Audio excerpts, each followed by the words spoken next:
can do that. Just right now they're just watching the background and hearing my dulcet tones of and welcome to Biscuit Tin RPG, everybody.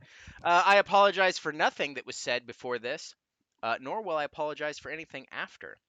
So, for those of you joining us tonight is a very special evening, as this quite possibly could be the series finale for the Red Runners and the second running of the Red Opera.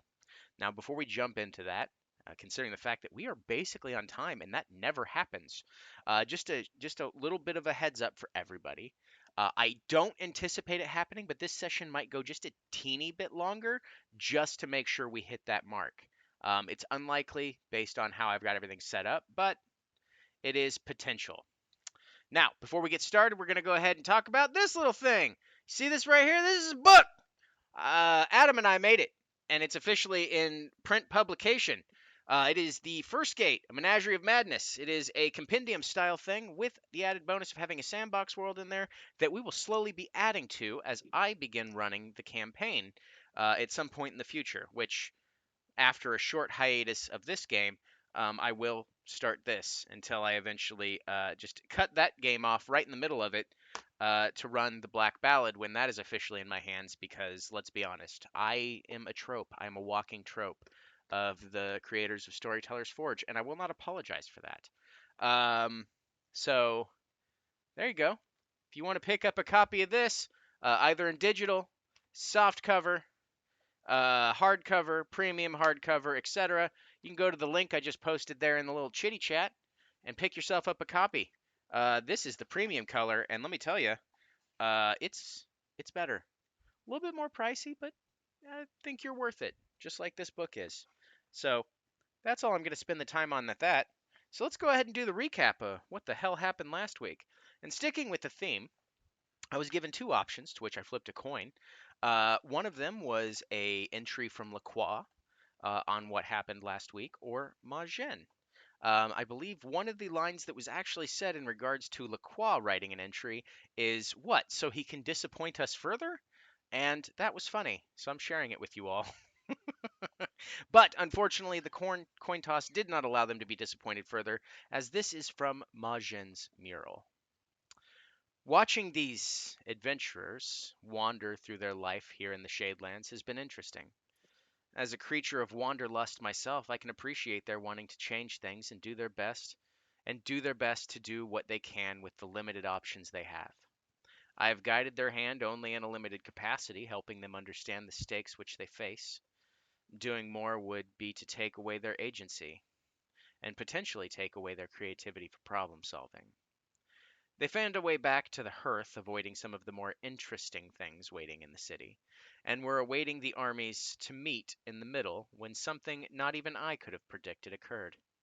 Something is off with the Well of Souls, which, considering things that have been taking place lately, I can't say I'm entirely too surprised. But still, not part of the calculations. I'm sure they can figure it out. They have a bright crew and were picked for this with the sole intention of making changes that others could not or would not make. Fighting Twilight Giants and Void Maws must have been a hell of a wake-up call for them, as things seem to be coming to a head. But at least we know what caused the explosion. Or do we? An outsider breaking into our world is unheard of, but here we are seeing it happen firsthand. I wonder if these people have what it takes to shift the scales and balance what needs to be balanced. And that is where we're going to pick up from last week. Everyone was actually inside the Scarlet Hearth, taking stock and trying to recover from all of the creepy things that were going on in there, void maws and other ungodly horrors from beyond. As you hear the sky split open and the aurora borealis, or they have another word for it, which I forgot, so who cares? The sky is basic. Elemental dance. The elemental dance. Thank you. Issa, give yourself a point of inspiration for all the good it does for you. I'm I'm feeling sassy tonight, everybody. This is going to be fun. Anyway, The hell you say? so As you all walk outside, you look up in the sky and you see not just tentacles enveloping not just the sky, but also the city itself, seemingly coming through the cracks of reality, tearing apart the world. I believe you saw the what happened last time. Let me see if I can give you all a map to look at so you have an understanding of what it is. Um, this is just for you all to see. Those at home won't necessarily see this, but as you can see, the world is completely different. The this is the patron's past right now. There are tentacles and all sorts of hoobly gooblies out there. Now, to really let you know what's happening, I'm going to go ahead and get off this page. Not only are these horrors breaking in from the outside, there's this giant eyeball with tentacles flowing from it, sprouting from the sky itself. There are void maws and other creatures flying through the sky, fighting in the streets. Not just the legionnaires, but also the accursed guard are being hassled and harried by these monstrosities. As everyone's fighting for their life, you see innocent people being torn from their homes and ripped off to God knows where, or patron knows where in this case. And that's when you look up in the sky and you see quite possibly the most horrifying thing you've ever seen. There is a giant pulsating bulbous eye surrounded by black tentacles jutting out of the sky, and you have I believe the person that saw it was Jean last, as one of the tentacles smashed down from the sky and completely destroyed the black span. As pieces of the rock began to fall from the bridge, they didn't fall down as one would expect, as suddenly all inanimate objects, things that are not uh, biological in nature, begin to float and move around in the sky and where they were. Some of them floating up higher, some of them going down lower. Um, with that, I need everyone to make a wisdom save.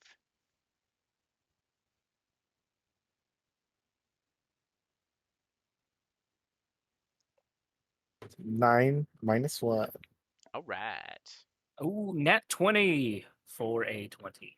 All right. Starting off strong, and I hate that. 27. Okay. You said 20. wisdom? Yes, wisdom save. Oh, do we get a boost from Issa? If you were all +3 within, if you're near me. I'll go ahead and say yes. 23 Woo! then. That Don't puts think me it at matters, 9. but I appreciate it. Okay. So three of you made the wisdom save.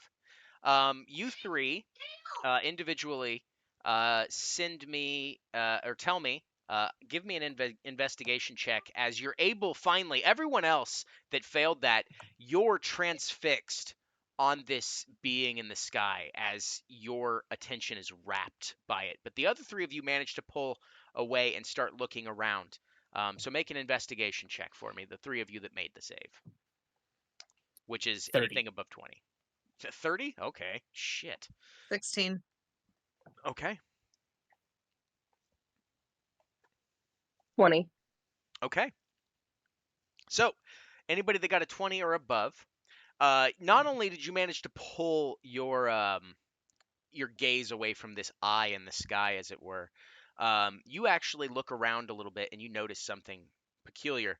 Um, it was very light at first, but you begin to see that there are waves of energy trailing towards this hole, this crack in the sky.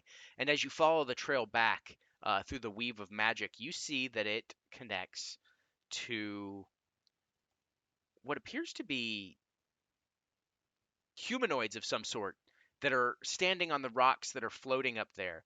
Um, they seem to be channeling some sort of magic. And with that, I'm going to go ahead and bring you all to where you are. Actually, we'll do that in just a second because now that Let me see if Fate even saw that, because there's a chance that she may be completely oblivious. Where in the hell did I put my own dice? I had them right here. Okay, here it is. Durka. Perfect. Okay. Yes. No. All right. So she was able to look around, but she did not see anything. But for the rest of you, she does say, look,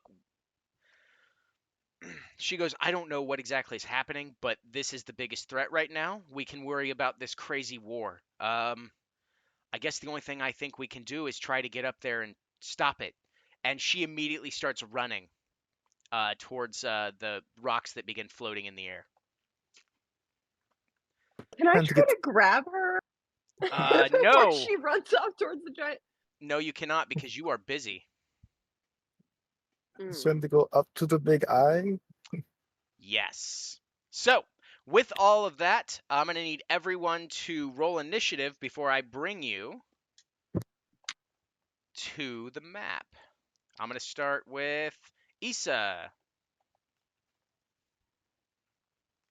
That was terrible. 7. Nice. Augustine. 24. All right. Jean. 2. Nailed it. Keep Riva. rolling nat ones. That's great. 9 for 4. Is that the one that just got jailbreaked? No, that was my Say, my pretty put new it back. one. Unya. Um, 20. I just got a 20 off of it. It's only All one. right. There we go. Now I've got to roll these guys. Add a turn. Okay. And they have a +1. Okay.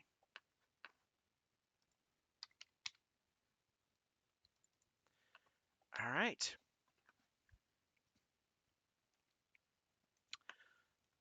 All right. And with that, I will bring you to the screen, as I assume you're all kind of headed that direction. The only exception is everyone make a perception check as you begin running.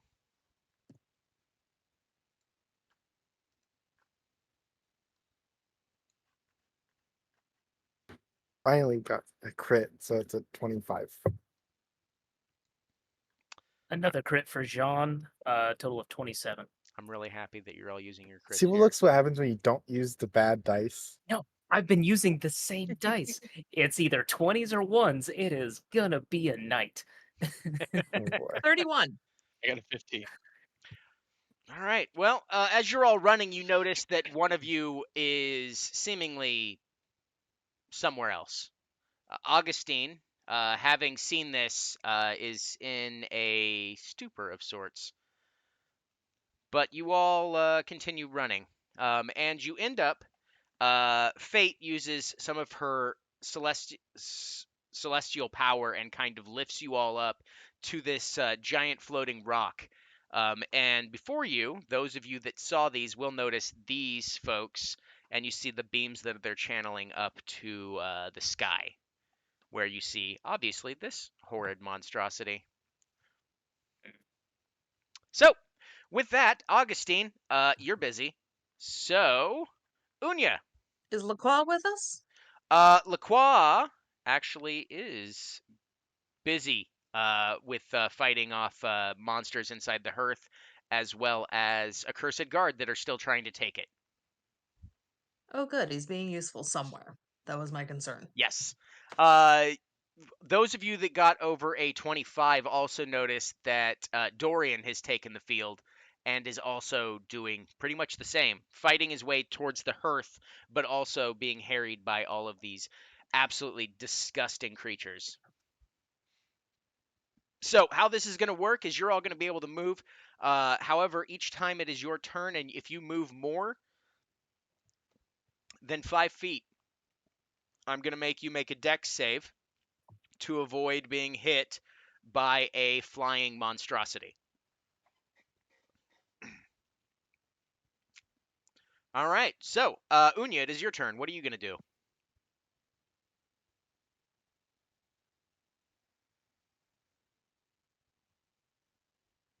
So my mic one. There we go. That's all open space we can walk across, right? No, you are trying to get from one floating rock to the next. So you will have to make athletics checks. And if you miss, they're not terribly hard because they're pretty close. But if you miss, you will have to make a dex save to avoid falling. Right now, you're only about 10 feet above the ground as you jumped onto that first Okay. rock.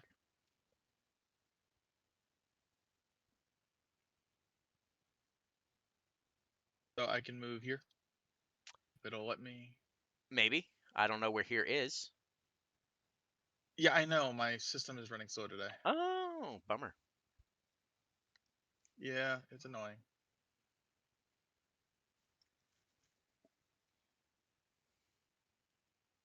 Oh, for the love. What the hell just happened?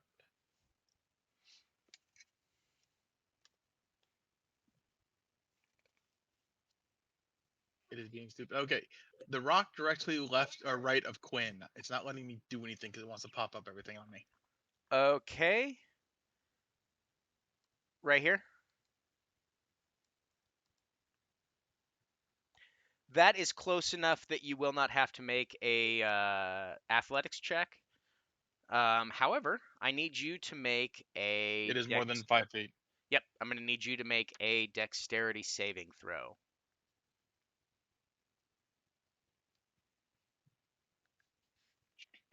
So 19. Oh, shoot. I hit a button and stuff happened. All right, so you are going to take half. You take. No, it's dexterity. I have evasion. Oh, okay, cool. Then you're good. You managed to narrowly dodge out of the way as one of these flying void maws darts past you and almost knocks you off the rock. You managed to nearly avoid it by just kicking it off to the side as it passes by. All right. So, just a reminder that none of you, with the exception of the three that made the investigation, or the two of you that made the investigation check, do not know that these are here.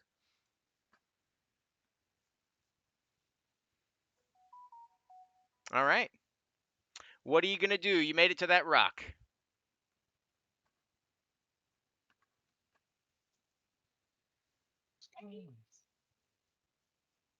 Honestly, I'm gonna hold my action after that. Okay. Next up is Fate. Fate is. None of you really need to see or make a perception check, as Fate has decided that obviously this is a big enough threat.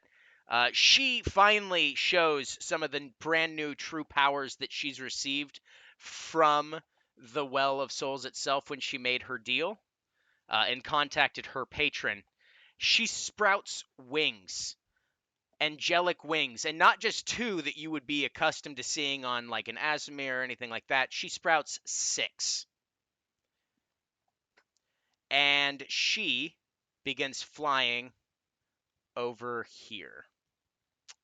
She has to stop right there. And let's make a dex save. And she gets hit hard because that was a natural one. All right. Go ahead and do her damage. Augustine, I think your girlfriend might die. Augustine's just like, you're doing great, baby. All right. She immediately unleashes an Eldritch Blast at the entity itself, which I believe is within range. Yes, perfect. We're going to go ahead and roll for that to see if it hits. Yes. No. Yes. All right. She manages to let loose 2 blasts. One of them seems to glance off of one of the eyeballs, or the tentacle gets in the way.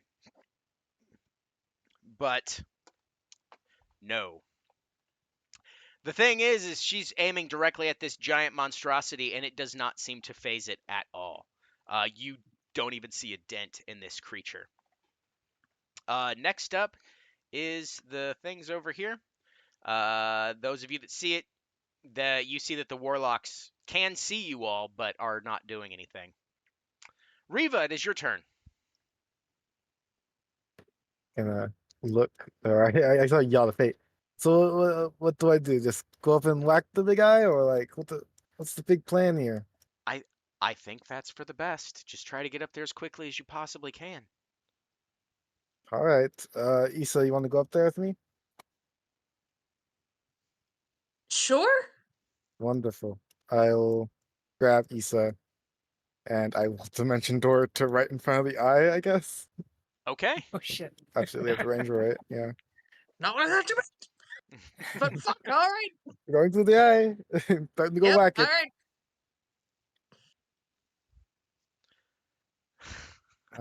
Guess just like I feel like getting that close is a bit dangerous. Maybe you want to go like a rock in front of that, maybe? Like if we went right here.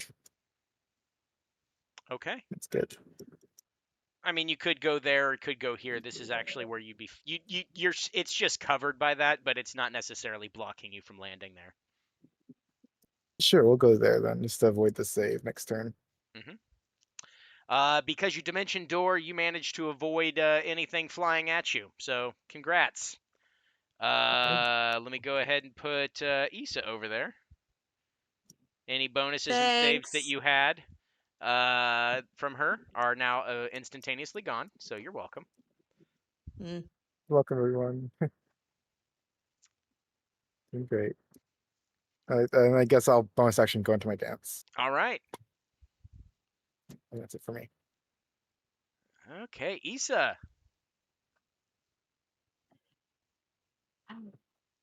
I'm gonna be honest, I thought I was gonna have more fucking time to come up with a better plan. Oh, plans are for people that like to survive. The hell you say? Okay. All right. I'm going to, I guess, fucking hit it. Eldritch Blast. Okay.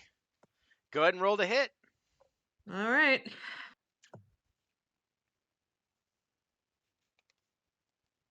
Uh, 22.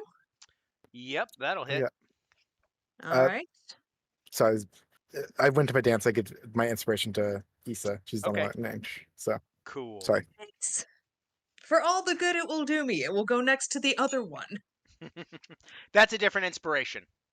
I That's know, it. but again, for all the good it will do me. Oh, fair enough. All right. So 7 damage on that one.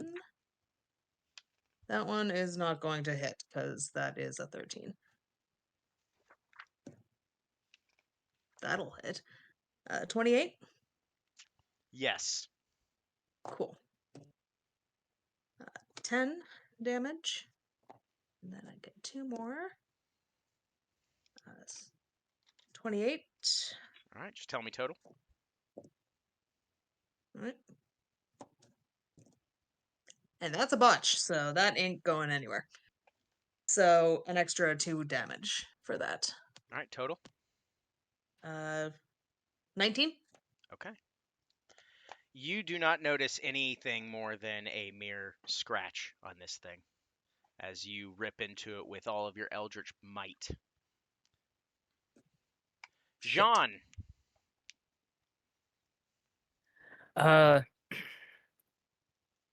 Sean's gonna kind of just move up here a little bit and look at these people that are standing on these rocks. Hey, does anybody know if the people putting on the light show are good guys or bad guys? What, anybody? What people?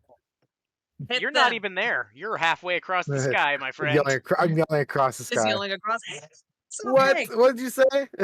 I heard a hit them. Okay, let's go. Jean's gonna cast a lightning bolt. It's going to be a blast 100 feet long, 5 feet wide in the direction of. I should be lined up with those two on the right hand side. So I these should two be able right to here. catch both of them in the same blast. Yes. All right, sounds good. So I am going to need a dexterity saving throw. They cannot move, so you will just automatically hit them. Ah, sweet. Okay, so they each take 8d6 lightning damage, and they will, since they failed. Oh, okay, never mind. That's not the one that stuns. Okay. Let me pop this into Roll20 because I don't want to dig out that many d6. Oh, advanced roller.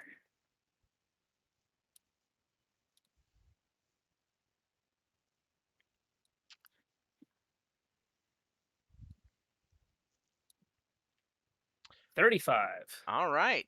So, as your electricity blasts through the sky, not only are you hitting void maws that are passing through along the way and they pop and explode, um, these two that you just hit literally just disintegrate in front of your eyes.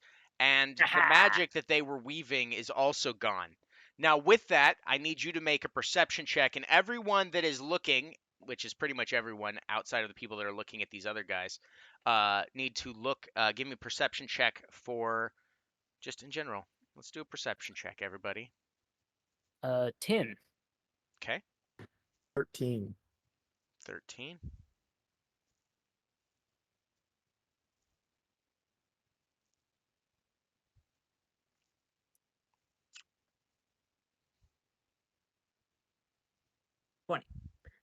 Nice.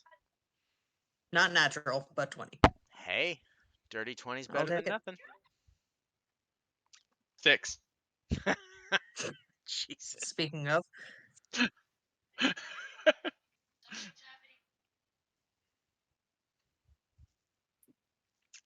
All right, Augustine. I assumed that Augustine was still busy. Oh, you actually, yeah, that's true. Never mind. You're busy. All right. So those of you that got a 10 or above notice that the crack in the sky seems to be shrinking. You're not sure what it is that caused it. Those of you that got above a 15 actually notice that something has occurred, and you actually see uh, this being in the sky start to flicker a bit, as if its grasp, its anchor to this reality is weakening. You also see that the damage that you've done to it has actually exacerbated. The small amount of damage that you had done seems to, as this flickering happens, you see the wounds get wider and larger, and not necessarily to the point where they're detrimental right now, but they are definitely growing in size. And with that, Augustine, you snap out of your thing. I will have you make a perception check at disadvantage to see if you can see that.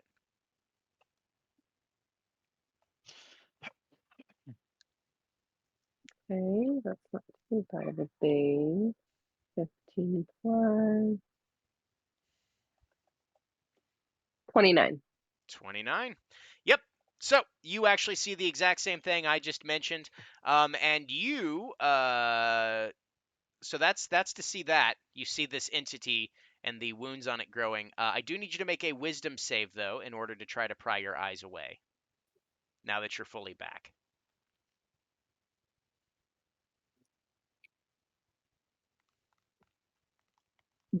Dirty 20. All right. Yep. So you actually begin to notice everything else as well. You kind of track back what happened, and now you're looking around. You realize that there's a couple of there's three of them, looks like, warlocks that are still channeling, and from what you can tell from what you've seen, these warlocks are anchors for this entity in this reality, and apparently disrupting that flow of magic that they are pouring into this entity from the sky right now is the only thing holding it here, or at least making it strong enough to Okay. break through. So your turn. What do you do? So, I'm gonna move over here. I followed the path of the rocks themselves to not like have to go over gaps. Okay. I still That's need you to 30 make feet. a dexterity saving throw, because there's still stuff flying through there, even if it's not between the rocks.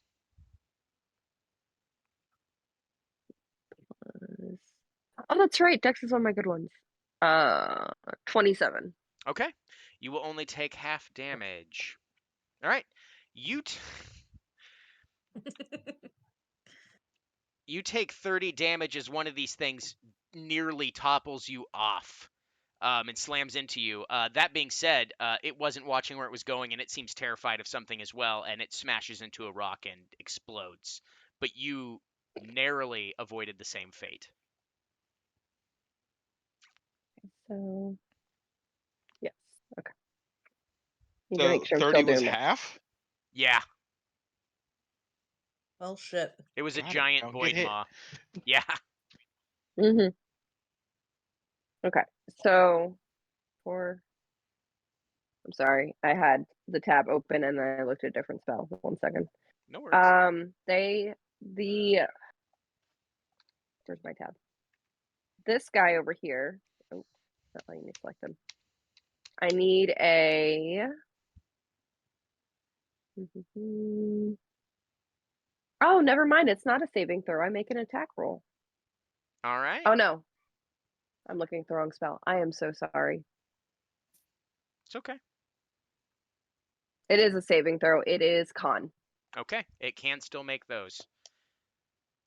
Did not make that. That is a 3. That definitely didn't make it. So it's shatter. I am going to change the damage to fire. And we're just casting this at its base level, so that's 3d8.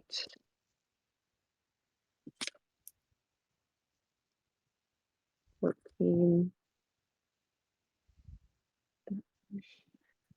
19 points of fire damage. As your fire noise hits this thing, thunder fire activate. It's just a really loud match striking. That's all it is. Yeah. Boom. It explodes, incinerating this warlock, and its magic fades from existence, and you see the large entity shudder once again as the wounds increase in size, and it's getting weaker. All right. Do you have a bonus action or anything you want to do? Double check the range on this really quick. 60. Yeah, I'm gonna toss a bardic inspiration over to Jean Okay.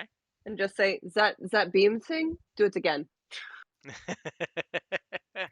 All right, Unya. Sean's gonna telepathically send a giant thumbs up emoji. Jean's brain All is right. the emoji So movie. bonus action. I'm gonna Misty Step. Okay. If it actually moves, there we go. So since that's a teleport, I don't have to make any saves, right? That is correct. Okay. And then I am going to Eldritch Blast at that one. It pings it. This one right here. Both. Yeah. Okay. Closest one to me. Got it. So Go ahead and I make get your attack roll. 2. All right. So yeah. First one is a 26. That hits. Go ahead and roll damage on that. Second one. Okay.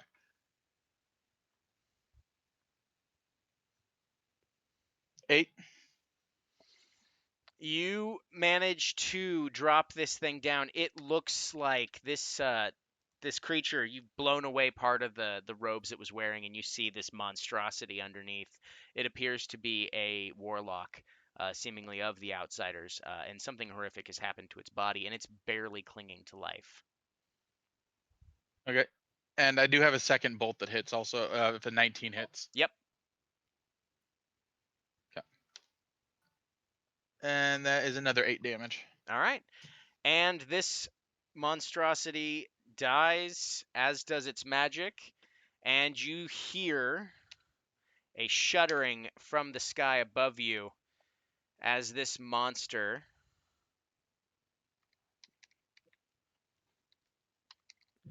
is becoming weaker and weaker. The wounds on it are increasing exponentially in size. The original slashes that you had done on it are now widening to encompass large swaths of its weird, undulating flesh.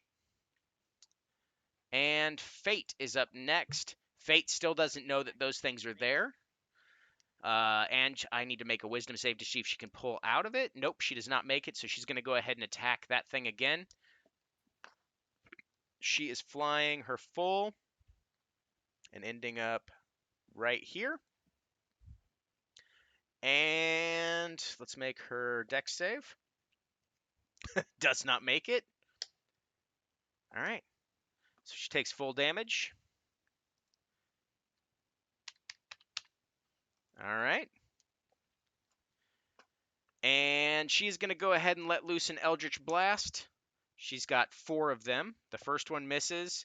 The second one hits. The third one misses. And the fourth one is a critical. So, okay.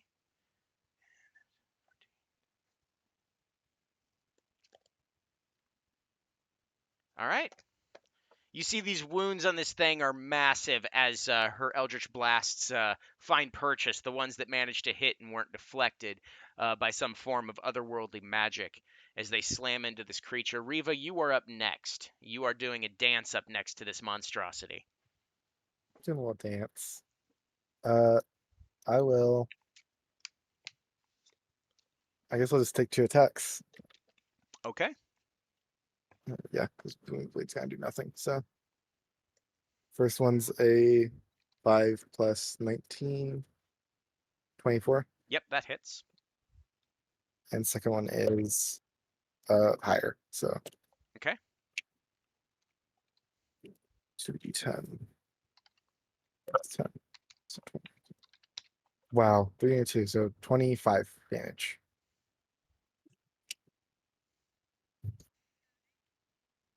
All right. Then I guess my bonus action, I will go into my form of dread, I suppose. Ooh. I like what I'll do. So I get some temp HP, and I look like a zombie tiefling right now. That's fun. Okay. Right.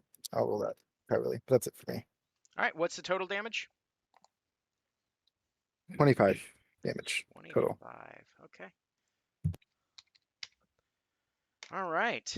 So this creature was seemingly just happy to destroy the world around you. However, with the amount of damage you've done to it and the fact that its weakening hold is on here, it has turned its full attention to those that have been dealing it damage. And Riva, the most recent one to deal a massive amount of damage that it can hit right up front, is definitely going to be you. And one of its other tentacles is going to wrap out and try to attempt to hit Fate. So for Riva first, does a 26 hit? Yes, but is this a melee attack? This is a tentacle attack, yes. So I'll dodge it instead. Okay. But I assume I'm not gonna be able to move this thing. So I'm just Alright. gonna dodge it.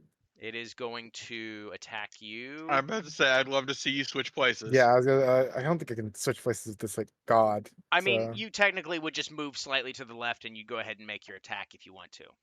I'd like to do that then. Go ahead and Yeah. do that because the next tentacle that hit you was a crit.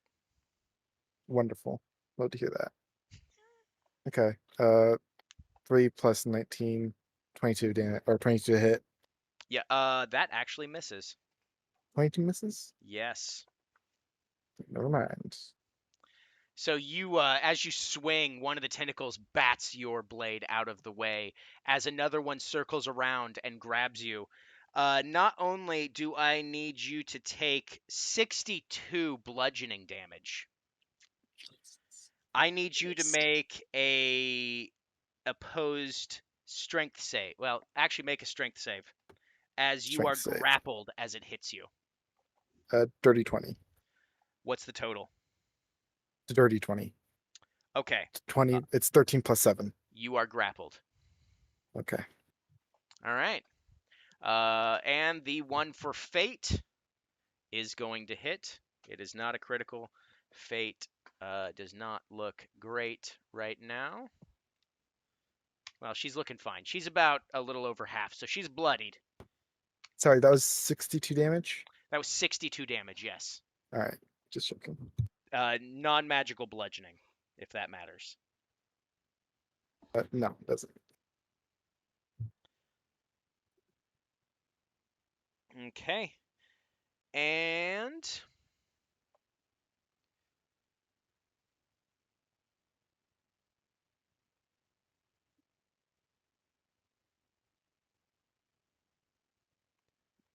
all right. It will wait to do that if it can. Issa, it is your turn. This creature looks pretty beaten up to the point where it's barely holding on to reality itself, but it still looks like it has some fight left in it. Obviously, as you see your friend and compatriot grappled in the disgusting, Cool. suckery cups of a tentacle. I'm a Eldritch Blast it. Okay. I am gonna Fultini DeVito. Just anyway, I started blasting, and I can use Blinding Smite on this as a bonus action if I hit, right? Nope, it has to be a melee attack, Damn it. which you are within Well, I melee mean, range, so you can use your melee and I attacks do, if you'd like to. and I do have 2 actions. And Eldritch is technically 1. So Well, I'm gonna no, hit the it with. Eldritch Blast, it's either casting a spell or doing 2 attacks. Your choice. Got it. All right. I'm gonna hit it with my sword then. All right, so you get to hit it twice with your sword. I do. That is. I need 10 plus 27. That hits. Cool. And I can Blinding Smite that. You can use your regular smite if you'd prefer to do that as well, because I a blinding smite as- would be casting a spell. Fair enough. All right. Trying to use my damn smites. Come on, smite it up. So for each Right. level, it's an additional die 8. So level 1 is 2 die 8, then 3 die 8, 4 die 8, etc. Gotcha. So let's do. Where are my die eights? We're gonna do whatever amount of die eights I can fish out in a couple of seconds.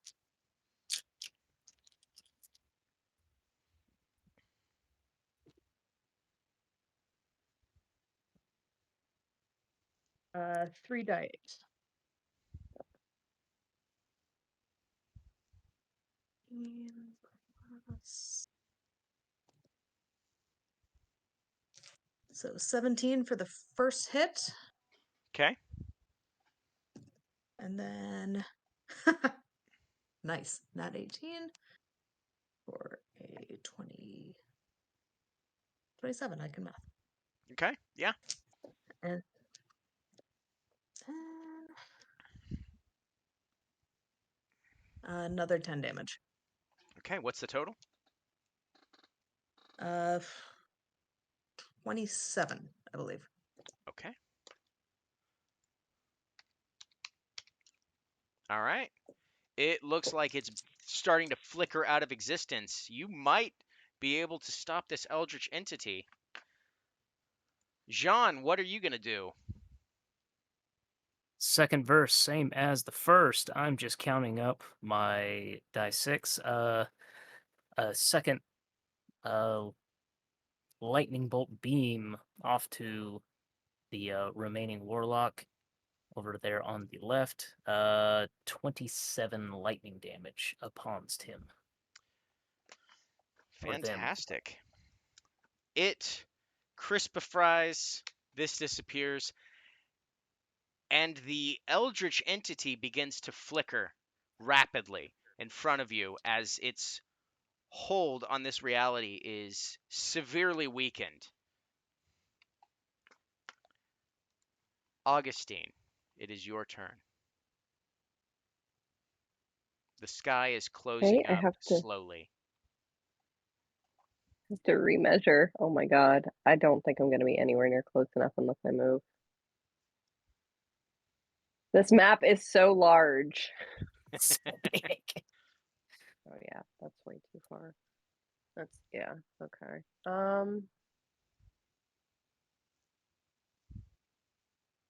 You know what? I actually am gonna stay here. I want to prepare a casting of polymorph in case the people up like they kill that thing and then everything drops, which means that they will probably also drop. So I can change to a dragon and catch them so they don't, splat Okay. if necessary. All right. So That'll be you it. are you're holding your action to cast polymorph in the event that they begin to fall. Got it. All right. Unya.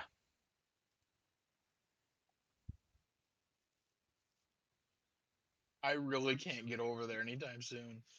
It's okay. So you spend your turn watching in horror as this thing is flickering and still doing damage to the world around you. Yeah, there's not really much else I can do at this point. Okay. Fate flies up, and as she gets close enough, this entity lashes out and tries to hit her. That hits. That hits.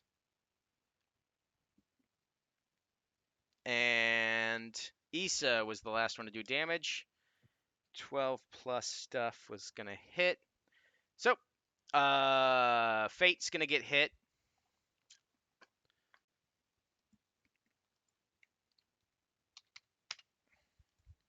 Fate manages to... Okay, so Fate is grappled right now. Issa, you take 31 bludgeoning damage, and I need you to make a strength save. All right.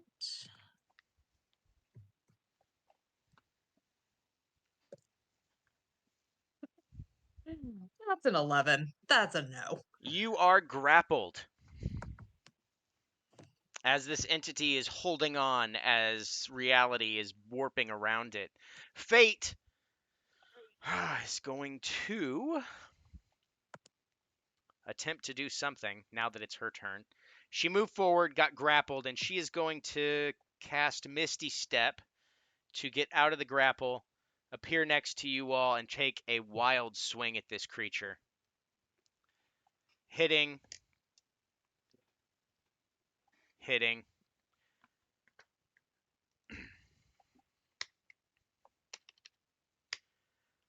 This creature, even with the massive amount of 2 swings with magic infused into them, this creature is barely hanging on.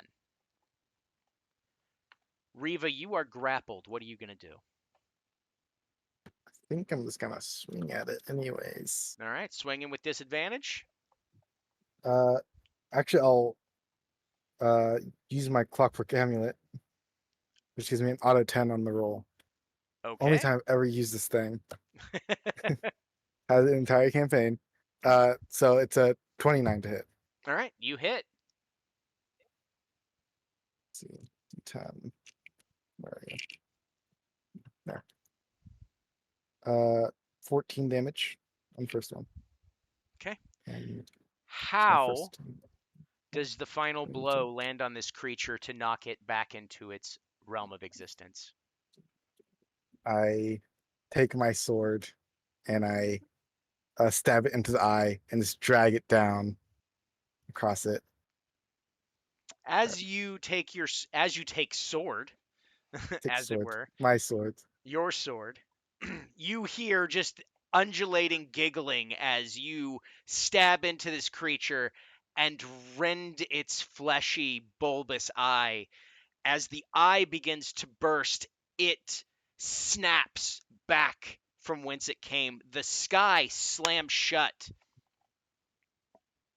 Augustine, who are you going to polymorph? Herself, because as an adult dragon, she can carry them all. Fantastic. Everyone begins to fall, although you can try to mitigate some of that with holding on to the right stones or jumping from one to one to try to mitigate that. But right now, you are all over the rush, floating in the Yep. air. You're about 300 feet in the air. On the three of us that are right there, I'll cast Featherfall. So we Okay. slow down. All right. With that, I am not going to make you make saves. We are going to go ahead and head back to where you all were. We're going to go ahead and put this one on, and I'm going to go ahead and shut off Roll20 for now. As this creature disappears from existence and the elemental dance begins to flow a little bit normally, there's something still off with the magic in the world. You all look behind you and you see what you thought was just the Scarlet Hearth is shattered. It's in pieces. It shambles. However, what you see now exposed, the well that was in the bottom that none of you really explored. You kind of were down there and you saw that this well that went into the rush was there. It was just whatever it was. It was just a well. It was one of the possible ways you could have gotten in towards the beginning when you were taking the hearth. However, it lays exposed and it's not just a well. You see crackling eldritch power. You see infernal fire. You see all of the different elements of the weave of magic itself dancing and twirling and just chaos erupting from this. As you look down, you see a lone figure standing in front of it, in front of the hearth itself, and they wave you in. As you all make it back, Augustine, using your draconic form to pick up everybody and kind of lead them back there. Fate looks absolutely messed up, horribly Do we have scarred. time on the Featherfall for me to reach over and slap her with some lay on hands? Yes. How much would you like to heal her for? Give her 20. Okay. I'll also give her some cure wounds while Okay. we're up there. I'll have to roll it I'm though. gonna, once we land, Augustine's first thing in her regular form is mass cure wounds Okay. on everyone. So So I'll go ahead and roll that. she'll probably actually. need Uh, both. That's gonna be 14 healing for me. Okay.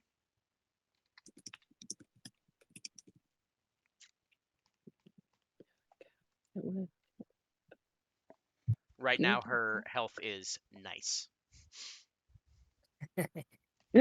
69. All right. Okay.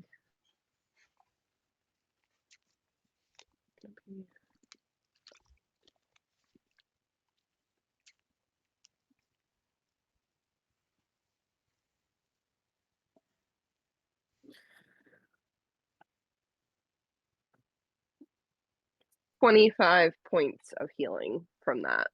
Okay. For everyone. Okay. All right. So as you're all kind of Thank you. going back towards the Scarlet Hearth, and you're all preparing your spells to heal each other and whatnot. The scream of the entity that no one knew its name, but as it screams across the multiverse and is burned back from reality, as you get closer, you see Majin underneath you all, next to the front of what remains of the Scarlet Hearth. And you look over at Fate, now slightly healed. Both bear several wounds from the battle, but are still upright. And in the skies above, elder great ones rip apart younger great ones who were just defeated by you all. And the armies as well. The chaos above mirrors the chaos happening in the Shadelands. The cacophony of violence is loud enough that you all practically have to shout as acrid rain riddles you all. The blood and viscera raining down from the sky from all of these ancient beings attacking one another. Waving you all over, Majin puts up a protective barrier around you all. You can kind of see what's going on outside. There's still, now that the ancient beings are kind of taking each other out, the war has renewed. You see Dorian kind of floating above, marshaling his forces, and Lacroix marshaling his, and they are headed towards each other. But they're still far enough apart that you have time to take a short rest, to recuperate a little bit. At this point, Majin looks at you all. Let me see how I can word this properly without being a jackass. Majin looks at you, looks at Fate, and Fate nods at Majin, finally seeing what's happening. Majin simply states, and Fate agrees that there's nothing that can be done to change their minds. They're going to fight.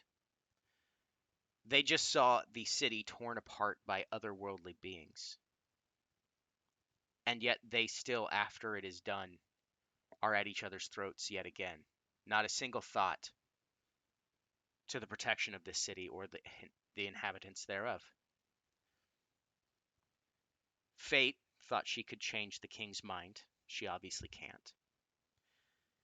And the Knight Captain is equally a zealot and seems to want to hunt warlocks forever. If you do nothing, every living thing within dozens of miles of this point will die.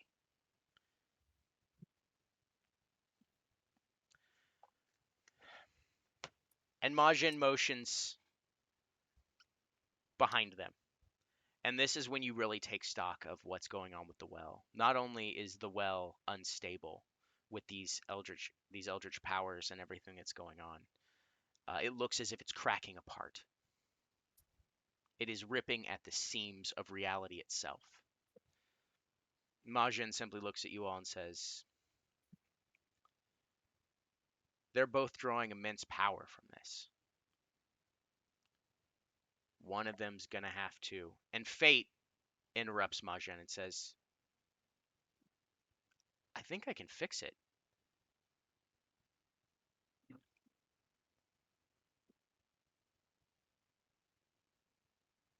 I can repair the well and put things back as they were.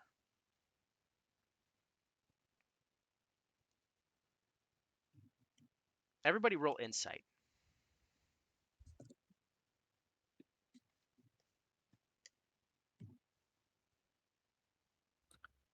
22. 24. 17. 19. Natural 20 for a 34. Fantastic. You Jiminy Christmas. all easily see this. There's something Fate's not saying.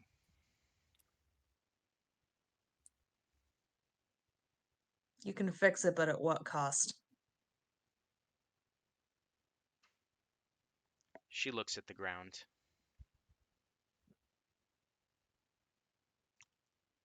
My life would be forfeit.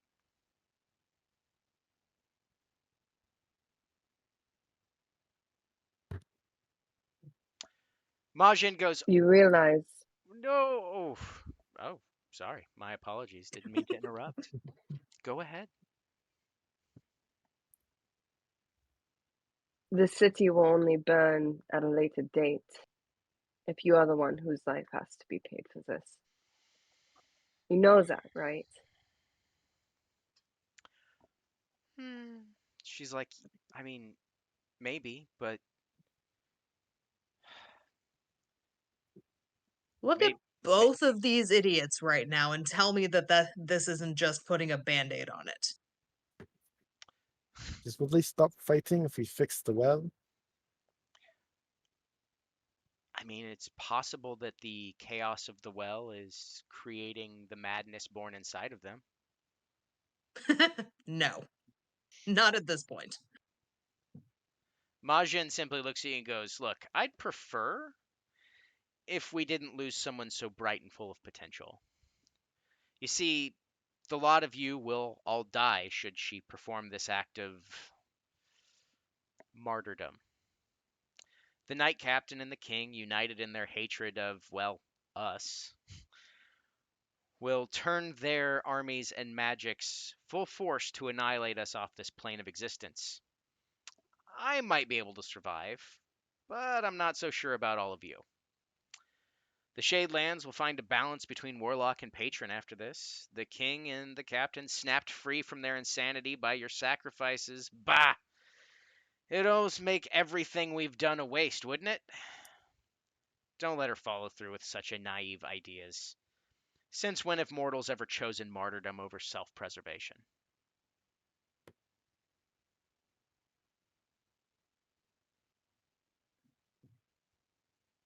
Really, it's already happening, considering we will have to convince fate to not do this.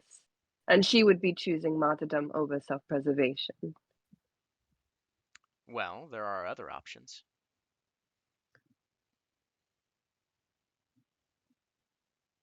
You What are the other options?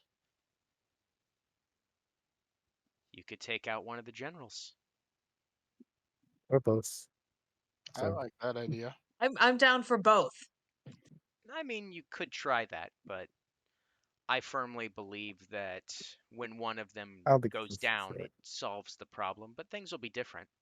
Just know that you'll be forever affecting how things work. And fate just goes, look, I don't want anyone else to have to die. If I can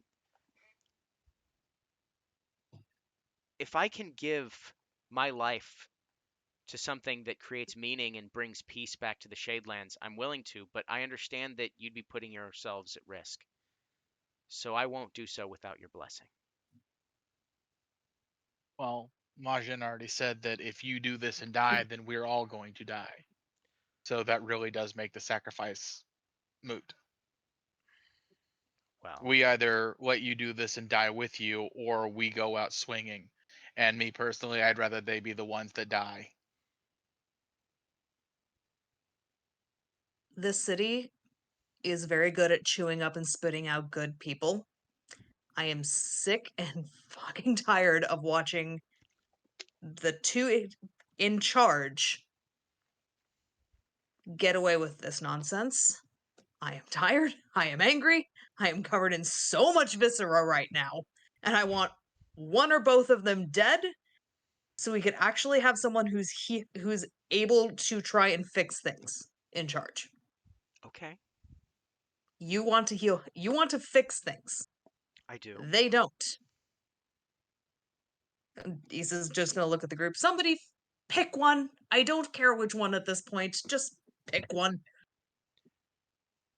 Majin Hey, goes, Fate. I can tell you Go ahead. potential outcomes of what could happen depending on who you side with. Less caring about that right now. Okay. Sounds wonderful. I care about the outcomes. I as well. I would like to know if you have some insight into what's going to happen. Well, No. depending on who you decide to side with, of course. I don't. The way that Majin had talked about letting fate sacrifice herself, you don't need an insight check to realize that this is just something Majin is completely against 100%. There's nothing about that plan that they're on board with. You're not quite sure of the reason, but they're just not on board with it. Majin goes, okay, so let's pontificate here. While this is happening, you're all getting a short rest while the war continues outside, just so you know. So if you want to regain some hit points, if you have spell slots that you've spent, etc. If you side with the Accursed King, destiny is a tricky thing, friends. Same with choice. If fate lends her strength to the side of the Accursed King, then the Knight Captain and his allies will be wiped out. Not without bloodshed, of course. And losses on the King's side, of course. Even some of you might have come to like may die. When the dust settles, the great old ones will be brought to heel under the rule and the Shadelands will forevermore be a place that's a little stranger. There will never be another Knight Captain or Fate to balance the scales, and the veil between the worlds here will always be a fickle and trite thing. Luckily, it will be a great place to explore the plains or cut a deal. Now, alternatively, if you decide that you would rather destroy the king, there's always the thought process of maybe the world has seen enough horrors brought by warlocks. I have a feeling their memory runs deep and long. In fact, most warlocks tend to be of the shorter lived races. Perhaps it's a little bit of perspective. If fate lends her strength to the Knight Captain, this will be the end of the king's rule, and the warlocks of the Shadelands. The Legion of the Fallen's ranks will swell as patrons are hunted down and murdered wholesale for their crimes. In time, the Legionnaires will leave the Shadelands and crusade out into the world, hunting down would-be warlocks who've crossed the line or have started to piece together secrets they shouldn't know.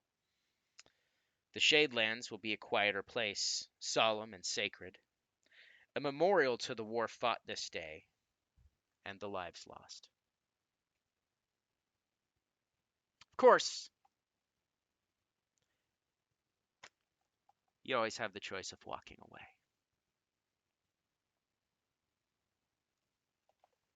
But I fear that doing so would lead to the ruin of not just this place, but places that touch this place. Fate just immediately says, I'm not going to do that. I'm not going to just walk away. I will fight and I will die if I have to. And if you all choose to walk away, run. Because I will fix the well, and you will all live hunted lives. Not sure about that. And I don't think a single one of us said a thing about leaving. yeah, I'm not too much in the business of just abandoning my friends in the like most important moment of their life. But She smiles at that. It was a And not for half-hearted nothing, jest. not for nothing, but where would we run to?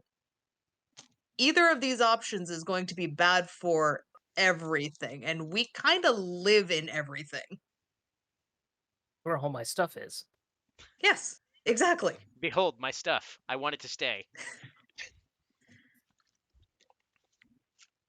No, I will be the first to take a stance. I cannot back the Qua. Not if he is hunting patrons.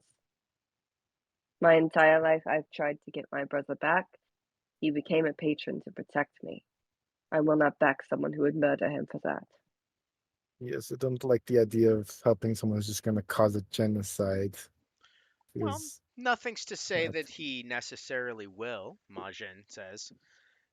I mean, Lacroix, once he finishes his war, will probably only target patrons that cross lines, as would He their doesn't would-be agree with. warlocks. I guess that's true. Yeah, That's a small step to. That's a very small line to put in place. All it takes is the patron saying one thing he doesn't agree with. the thing about zealotry is it doesn't No, usually stop when they have decided what they think their line is. Yeah, it doesn't stop until somebody makes him stop. Exactly. And this And isn't I am just not about the willing. Shadelands. I'm also not willing to risk my brother's life on a probably. The choice is yours. the choice has been made. The question is, where do we start? Well, considering the fact that Lacroix is just out those doors, if that's the choice you've made, Guess he's dying first. Before we go all Leroy Jenkins, Fate, one quick question. yes. good vote. Well, you say you can fix the well, Hmm. and we both know, well, we know that both Dorian and Lacroix are pulling on the well, drawing its power. Can you, while you're in there, can you stop them from doing that? The only way for me to fix the well and to do any of that would be to sacrifice myself. Oh, we don't want you to sacrifice yourself. Issa's gonna look at Majin and ask him, is there anything of particular helpfulness you could do in this? Specifically in the none of us want Fate to die if we can avoid it.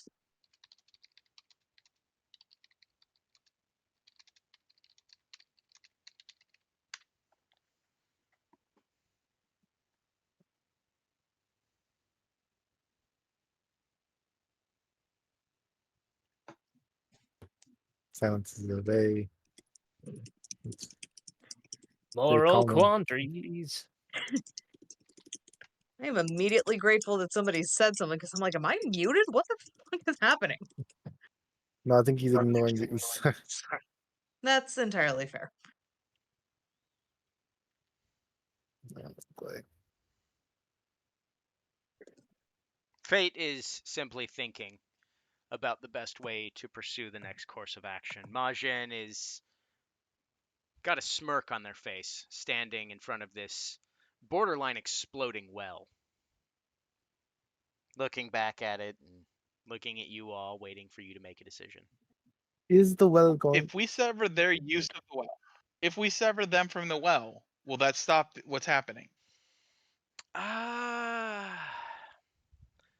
Well, it's interesting you say that because I don't think, and this may have been me as the GM screwing something up, but so you all know that Lacroix is not connected to the well at all. The only thing that Lacroix has is zealotry. He's tired of the Mhm. warlocks being dickheads. Dorian, on the other hand, does have a connection to the well. Now, ask your question again. Okay, if we sever Dorian from the well, will it stop exploding? We're trying to kill the Qua. So if we sever the person who's theoretically going to be our ally, it's just going to hinder us in taking down the Qua. Mm, I mean, we help Lacroix take out Dorian, and then we just take out Lacroix when we're done. Are we really that confident we can take down 2 armies? 2 very powerful unless men. I am.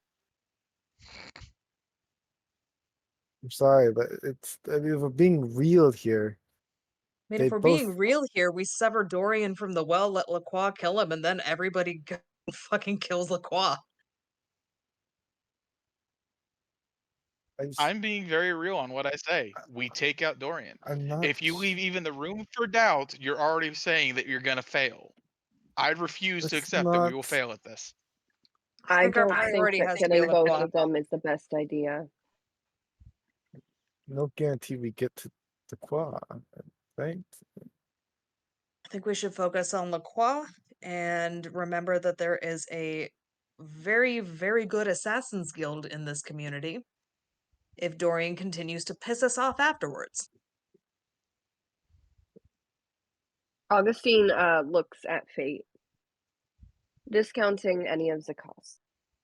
Just looking at it plainly as someone who has known this city longer than us. What option do you think is the best? Genuinely. You know mine. The more bloodshed we prevent, the better.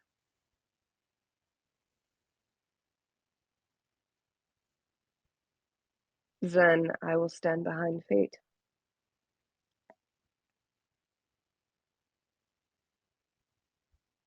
She looks at the rest of you and says, that's one. I guess you all have the choice to run or fight a hopeless battle if you all vote in this direction. And you see, like, I've already there's told you where I stand. there's literal, like, she's holding back a lot of emotion. I'm going to choose to stand in front of fate. She's not going to sacrifice herself for a city that is being ruled by madness.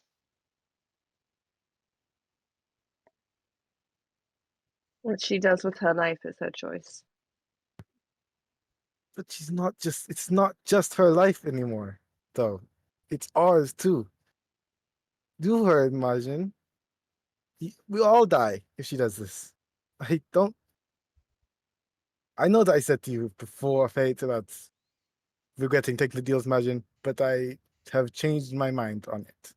I found something worth living for, and I would like to continue living for it I for understand. a while.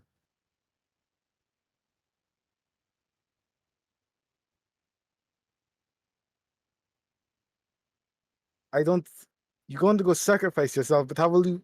You say it's going to fix everything, but you don't. How are you going to control anything if you're dead? These two men could still go out there and destroy everything that you care about in the city, and you'd have no control over it. Sometimes I feel like I'm the problem. No, at I the don't risk know of pointing exactly out the what's obvious, driving all it's of them, but traditionally these two men that are in fact the problem. true. Historically, for quite some time. I get it. And I think it's time that they're stopped.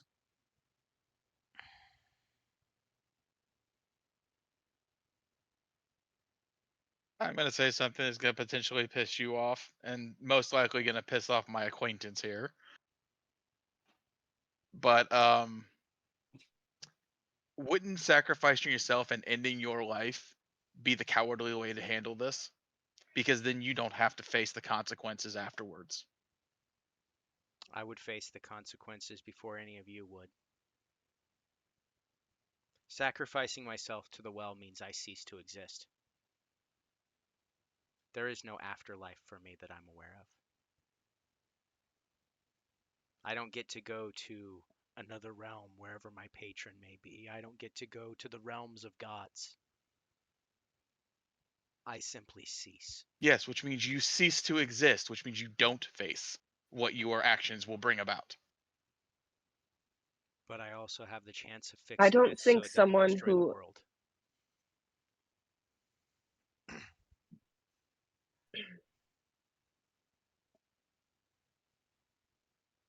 I don't think that someone who has a tendency to look for an excuse to cause more violence should be speaking on courage. I have Have a it. tendency to cause more violence? I'm I'm not the just one who dances around with a sword. I'm just thinking Why about the the hell am fact that I you getting punch dragged into children. this? Riva catching strays. Feels like not part of the conversation at this point. Sword's like, hey, you leave us out of this. We're just over here being Yeah, sexy.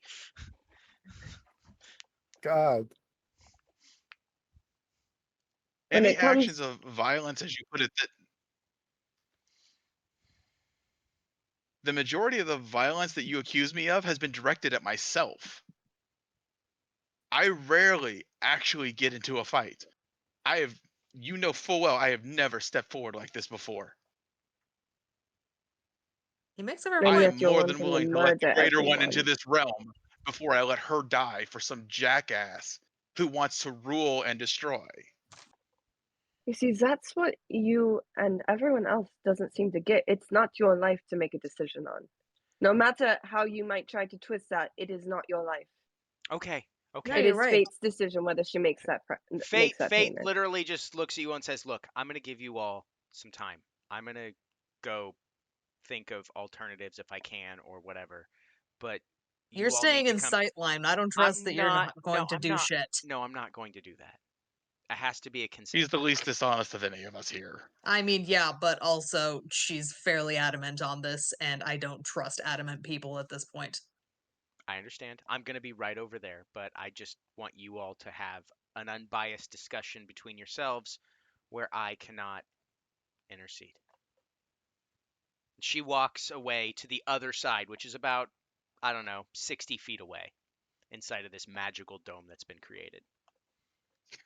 And she just kind of Just stares sits at and begins. Majin. Unbiased. Uh, she Huh. she just sits down and begins meditating, kind of doing her short rest. Majin goes, "Hey, I'm not here to make choices for you. Puppy. And suddenly there's a corgi involved. Suddenly, What's the corgi corgi. think? That's Bo crawling onto Augustine. Just a corgi crawling into frame, which is why my corgi is upstairs so that he won't bother me. My All right. baby. So you are all by yourselves in this little congregation. Discuss. I feel like I the can obvious ensure answer is she the claw. survives it. Can you? What kind of deal will you make to do this? I won't be making any further deals, What's but going I to can happen? That ensure she survives. it seems like it's. What are you going to do that makes her survive this? A bard has to have her secrets. Not right the fuck now. It Curious feels a how little you're like gonna. the wrong time for this, Augustine. We're kind of like throwing out our lives at this point. Like, I'm are curious you being about this. cryptic as a bit You before you die? Like, what? Yeah, What is what's the happening? what's the idea here? no. Just I have a legitimate concern about this. You just said to let her make a decision on her life, and now you're taking that decision away. not really, no. You just said that you KGAF. can ensure she survives this. I'm gonna be honest, I did not hear what either of you said because it came through on the at the same time on my side.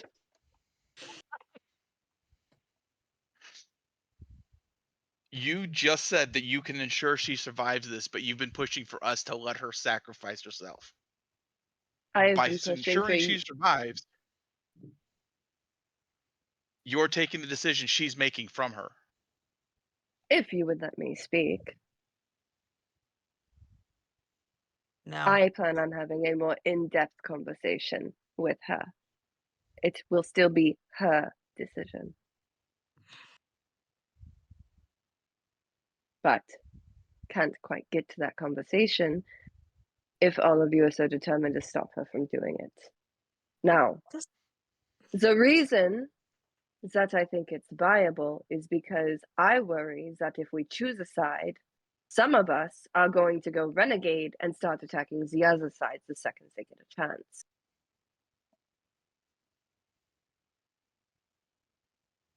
Didn't we already choose a side when we tried to get her backing? We did choose a side. And then you started talking about turning around and killing Dorian after. You can't leave a power vacuum like that in the city. You can't just eliminate both of them. You may not Wouldn't be a leaving power native, but vacuum. I've lived here for many years. You cannot do that to the city. Not all at once. And this is why I'm backing Fate.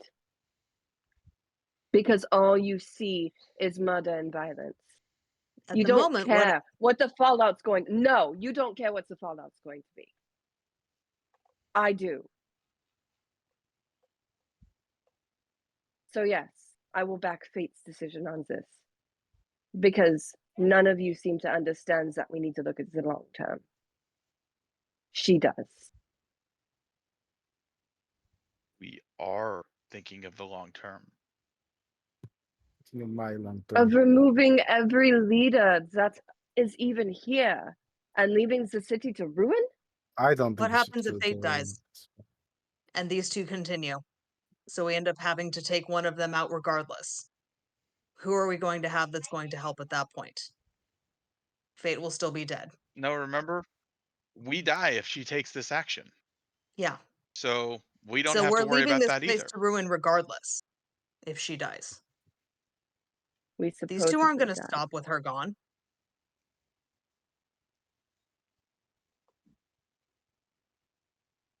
You all decide. I'm going to go take some time to myself because I will clearly not agree with anything you're all saying. I've made my stance clear. And Augustine's gonna turn and no, look over where Fate is. She's gonna go like to the other end of this little protective bubble Okay. and just sit with Bo. Majin's still smirking. Wow. Decisions are hard. Sorry. Especially when you don't have to make them. Stay out of this. Love taking a back seat and just watching, huh? Make I sure feel your like I've popcorn done is ready. plenty for you all. Fully ignoring him. Being entirely practical, Lacroix is the one we're going to go for. Yes, Correct? that's right. Good. I'm not going for Dorian. To Right, Obviously. clarify, Anya? when you say go for, do you mean Murder. And Okay, kill him. all right. He needs to be stopped. I just No, it's not murder. It's gonna be a fight. Right, It's but we're going But to kill him. he's the one that is gonna be priority. it's going to be justifiable homicide at best, but yeah, this is going to be a thing. Because Augustine can be as mad about this as she wants, but Lacroix being out there is going to cause problems for her and her brother as well. And Right. I like him well enough, and I would like to make sure he doesn't die. I care less about the patrons, but there's good and bad warlocks. And Lacroix's not going to care. As Yeah. we said before, he's a zealot. All it's gonna take is them doing one thing he doesn't agree with, and suddenly they're evil. Exactly. Yeah. And he's not going to stop here. I mean, So you're not wrong.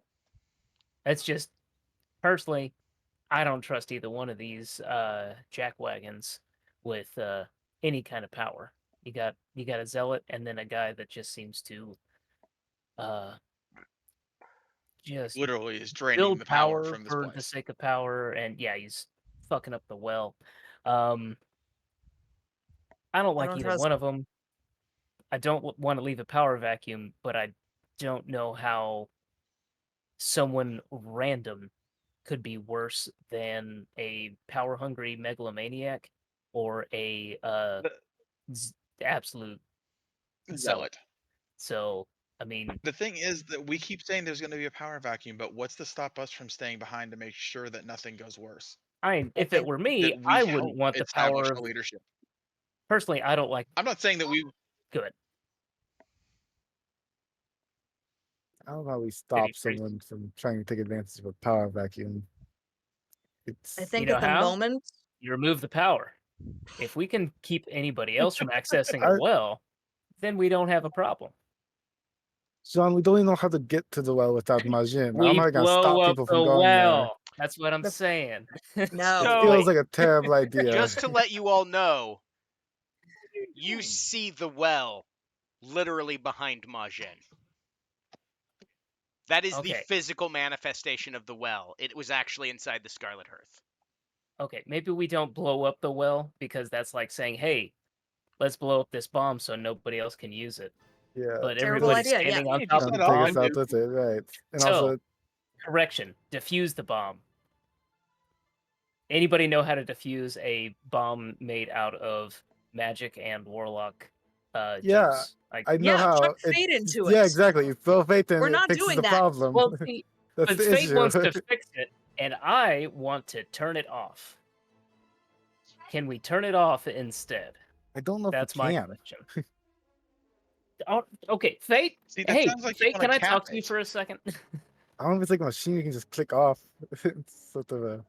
Fate looks I up. don't know. He's just gonna look at Magenta. Does it have an off button? This I is don't a think he's gonna yes answer or that no. one though. He's not gonna answer it again. He's just gonna stare at you. Majin just looks at We both did of just you tell and him says, to butt out. "Does it have an off button? This thing is not a light switch. It is Cool, not. that's a no. We're not What's a doing light that. switch? I'm familiar with torches. What's up? It's not a torch switch.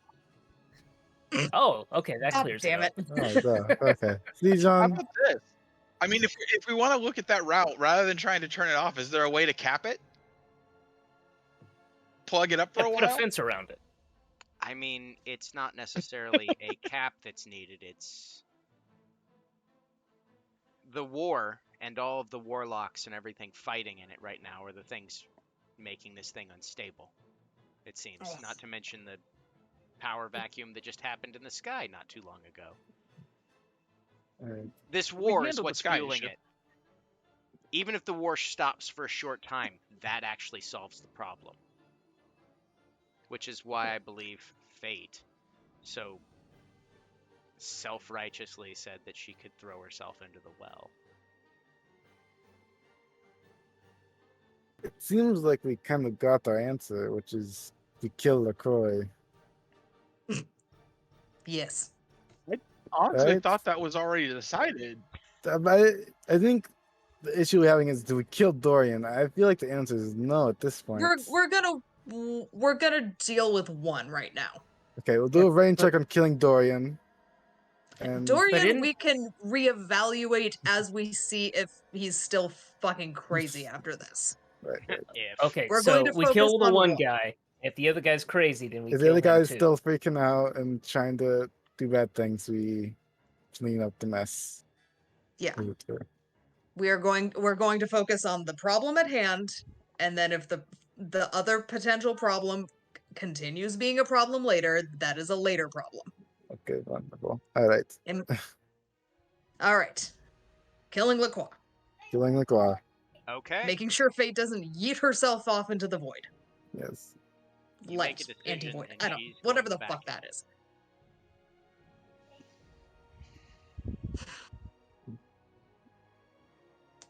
Who wants to go talk to Augustine? Because I feel like she might hit me. Not it. Okay. I guess I'll do it. Every time What's I've funny tried, it's about been that is historically bad. Augustine literally has a 0 strength modifier. It wouldn't hurt. You turned into a dragon on me. Okay, it's less of a like a pure strength thing, and more just kind of intimidation, like the vibe. I guess I'll approach Augustine at this point. Augustine's just petting Bo. Okay. So we've mostly decided on what we want to do. I know you want to support Fate in what she's doing, but are you really okay with us seeing her throw herself into the well?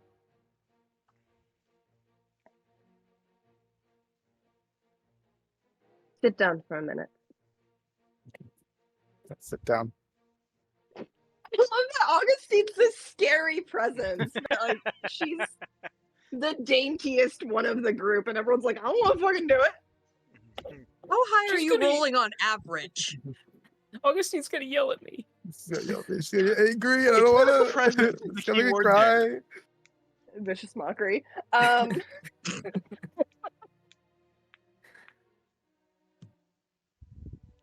I don't think that most of you were listening. I mean, I get it. Dorian lost his mind and was crazy for a bit, but violence isn't how we fix all of it. I want to see this city live.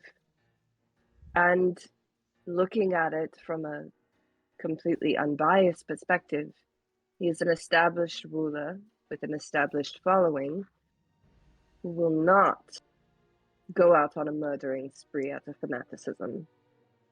That we can see. So leaving him in charge, supporting him, fighting on his side and killing the Qua would be, I think, the best option. But my concern still lies with if you would all still go after Dorian. That is why I did not agree. I think most of us. I don't know about Unya. He kind of seemed like he still wanted to do it, but I'll we- just turn into a dragon and eat him. right. I don't really. I just want to get this over with at this point, and I think Issa also wants what's best for the city, and so I think we're all on the same side of going after the Qua instead of Dorian. So I think at this point we kind of have a consensus, but John was suggesting as well as off switch, but I don't think it does. Yeah, I'm just No. don't mind me. I just have a thing against hierarchical power structures. You know, Yeah, kings, he wants to bad, defuse the whatever. bomb, as it But were. I'm new here. I don't know nothing. I'm spitballing, you know, seeing if we can take this whole situation and turn it on its head and see if it looks a little different. But I mean, you know, we've got to do something, and sometimes doing anything is is better than doing nothing. That's the phrase I'm looking for. So let's get out there and do something instead of sit here and wait for the war to find us. Let's get out there and let's find some of this war and do something about it. Augustine will get up and kind of offer a hand down to Reva to help her up. Well, that means we have a battle ahead of us. So if you don't all do something that's worthy of a ballad, then it's getting cut off of the song. I'm sorry. I typically prefer dance numbers, but you know, You need music to dance. We will get into that later. right, of course. I never do any lackluster performances on the battlefield. You should know this by now. And I'm the violent one. All right, so Just gonna reach over and smack him. Just not now. you've all had a short rest. Those of you that have your exhaustion still have your exhaustion. The rest of you are fine for now. Is this the course of action that we're taking? Are you going to betray Lacroix? Is it really We're not going to betray him, is but it- we're going to kill him. Is it betraying He for not started really it. on his side? I mean, that's where you started out. We've been following Fate this whole time. The fact that she was with him is incidental. It's just like a job for him. It feels like a lot to say on his side. Okay. I mean, you did sneak over onto the other side to try to stop some stuff at his behest. Sure. Yeah, we're gonna go It's fine. betray Lacroix. All right, Yeah, there we go. no, I let's just betray needed him. to Yeah, hear it. I just needed to hear it. All right. No, stab him right in the back. No, All right, I'm going so- Treebeard on this Just one. needed you to admit you're betraying. Just needed you all I to wasn't admit on to his side, yourselves I was on and my the side. audience that you are traitors. But point still stands as this. You've all elected, from my understanding, unanimously to kill Lacroix. With that in mind, Majin simply nods at you all and says, well, good luck. Thanks. I'm not mistaken, he is right outside those doors. He and his army are preoccupied. So, we'll see how it goes.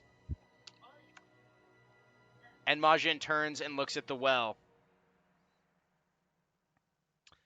Fate stands up, walks over to you all, and says, so do we have a decision? We are going to go, and as God likes to frame it, betray Lacroix. I'm gonna go do that. You talk to God? Which one? Just the one in my head. It's gonna talk sometimes. Listen, don't worry about it. I think I've talked to one or two. Probably not to say about. Okay. So, Fate goes, I understand. You have my sword. And my sword. And the other sword. Can we have the spell too? And all 10 of my knives. All right. Put You a few all. swords in It's his a very party. sword-heavy group. It I didn't have a is. sword originally, but you know. All right. So, is I there mean, anything? I have a rapier, so I have a sword. Can Augustine pull Fate aside for a minute? Sure. just before we go rushing out there. Yeah, she'll this will be a prep pull her time. You have about aside. 2 minutes to prep. Okay. Talk fast. I don't think she wants to talk. Snog fast. No. I just wanted to say before we went out there, because we both know there's a chance that some of us might not get out of this alive. I'm really grateful that I met you. She looks you in the face. A sad smile crosses her face. Yeah, There's a lot of face. me too. Shut up, child puncher. Damn I'm it, sorry. guys! I'm sorry, continue. There's a sense of timing. That's a lot of face. Me too. Oh my god.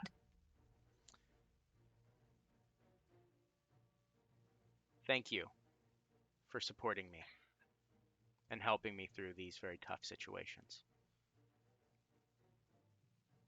Let's go Well, out there and make tell you history. what. Make history, make something worth writing about, and should we see each other on the other side, that support will remain. Okay. She pulls out her sword and her shield, and she walks towards what remains of the door. Everybody else, anybody prepping anything before you go out there?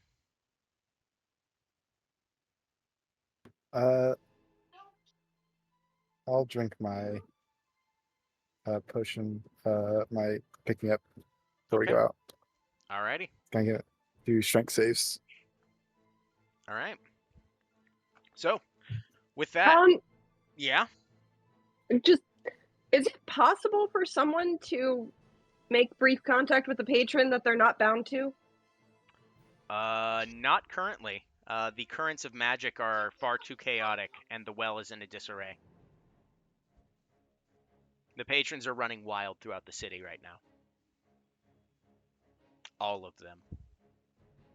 Damn. Okay. Are you trying to Okay. reach your brother? She just wanted to say something to him really quick. You can put it out into the ether. There is Takes a a chance moment that and just he's looks looking at for everyone. you, And kind of does that reach out in the hopes of it getting to him. If I don't make it out of this, I love you and I'm sorry. And that's it. yeah. Okay. All right. And we all go to the map. Just before we step out the door, I'm like, just before we enter combat, I'm gonna activate the body of the astral self, so arms and visage, whatever. Sorry, so that I don't have to waste my actions in combat getting ready for this. All right.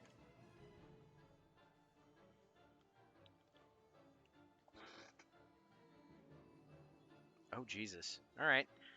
That's going to be fun. All right. We are going to go ahead and remove that one. We're going to put this one here, add a turn. All right. So we're going to go ahead and do initiatives. Whoever has the highest initiative will have the jump on LaCroix when you walk out.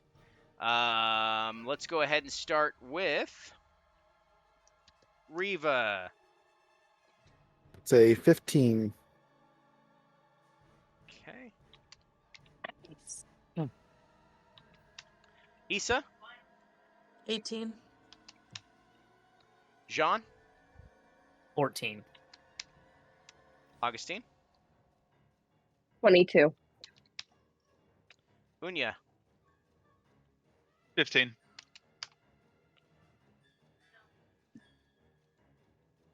All right. Augustine. Okay. So map is just where we are. All that placement's correct. Yes. So what I'm not showing you is the multitude of other soldiers and accursed guard all fighting each other. I would put that out there, but it would be crowded as hell. But right now, LaCroix has his back to you all as he is barking orders at his men and fighting others himself. Okay. We are going to move up, and where'd my dice go? We're gonna Eldritch Blast, which is 4 beams. So Okay. That is 4 attacks. let's see. 22. Yep. That's higher than the last one. Okay. Another 22. And ooh, way higher. 31. Yep.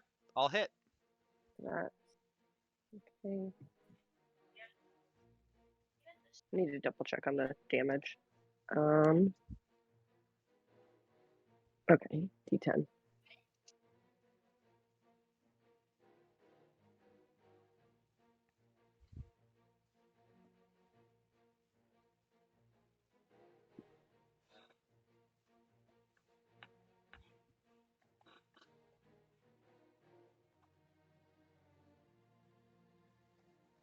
$24 of we're gonna make it fire damage. We're gonna make him crispy.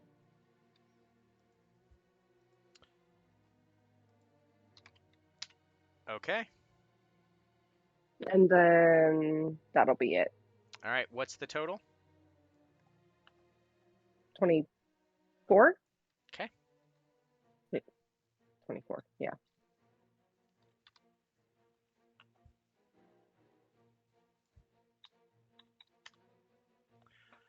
All right.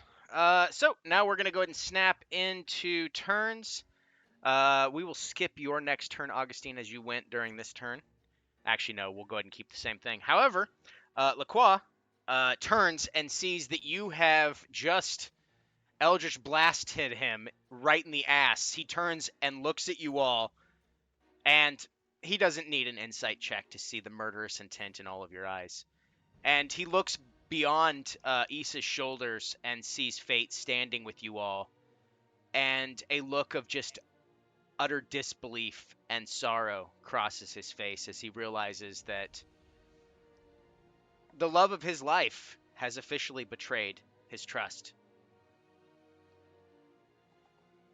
And he'll take the opportunity attack, but he's going to walk up here and all of you need to make a dexterity saving throw. As he slams his foot on the ground and causes the earth to quake. 24. That's a +3 if y'all are near me. 21 plus 3, 27. 24. Okay. 20. Dirty 20. All right. 12. does Augustine also make that save? Yep. Anybody within 30 feet. Okay.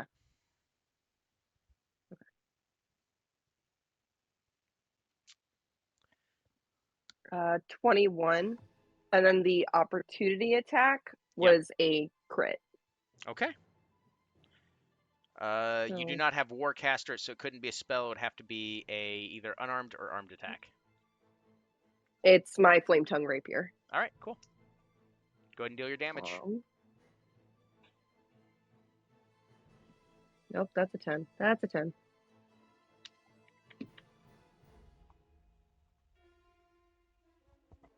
It's not activated right now, so it's 13 plus dexterity. 18 points of piercing damage. Okay. Anybody that got below a 24, you drop everything you are holding in your hands and you are knocked prone.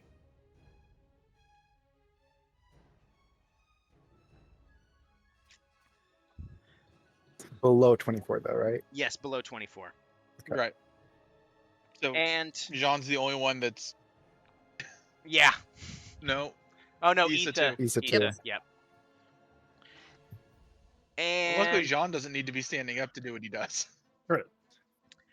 I should have just come out of here levitating, just T-pose right out the door.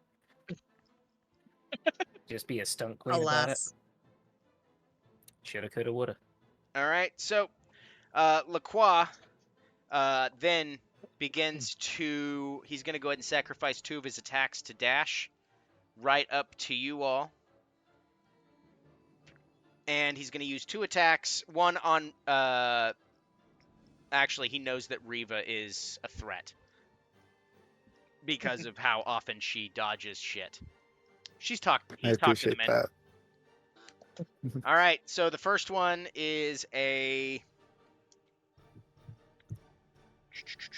32 to hit. Actually, just misses, believe it or not. Oh, crazy. And the second one is a 26. Are you going to try to I'll dodge it? I actually can't because I'm not in my dance yet. Okay. That is... I'm going to go ahead and roll this because otherwise that's horrific. All right. This is 2 separate attacks. I will roll them. What? I guess I don't have to be actually reading it. When you're hit by a melee attack. Yeah, I guess I don't have to be in my dance. So actually, I will dodge the first one. Okay. Then you will just take this instead. You take 37 magical bludgeoning damage as he hits you with his hammer. Alrighty. And I need you Also, to make a con save. Go ahead and make your +3. attack first. okay. So I switched places. Does a plus 19, so it's a 26 to hit. Yep, that hits. And he's a man. Hit Yeah, that he is. D6. Yeah. Sword is happy to hit this guy. Okay. Kill this Dark Sword. It is a 20 damage. Okay. And a con save. Yep, you need to make a Constitution save. So it's As probably been over an hour, but I took a pick me up at the fight with the giants. Has it been an hour since then? It has. No. It's been So about still, 45 minutes, so you still got it. need it. Well, you also said you took one just before we stepped out the door, But didn't that That you? was is for also strength. The other one was for con. Oh, okay. So I have proficiency in basically every saving throw, but intelligence and wisdom. Your con save DC is 24. I don't make it. All right. You are It's a dazed 14. until the end of your next turn. Right. In this, you can either take an action or a bonus action on your turn, but not both, and you can only make a single attack. All right. That was 2 attacks. Augustine, it is your turn. Did he get swapped on Okay. the in place with Issa? Oh yeah, Or not Issa? Sorry. Riva. There we go. God, he does 1066 damage per attack. What's wrong with him? Does 37 damage, right? Yes. Bludgeoning.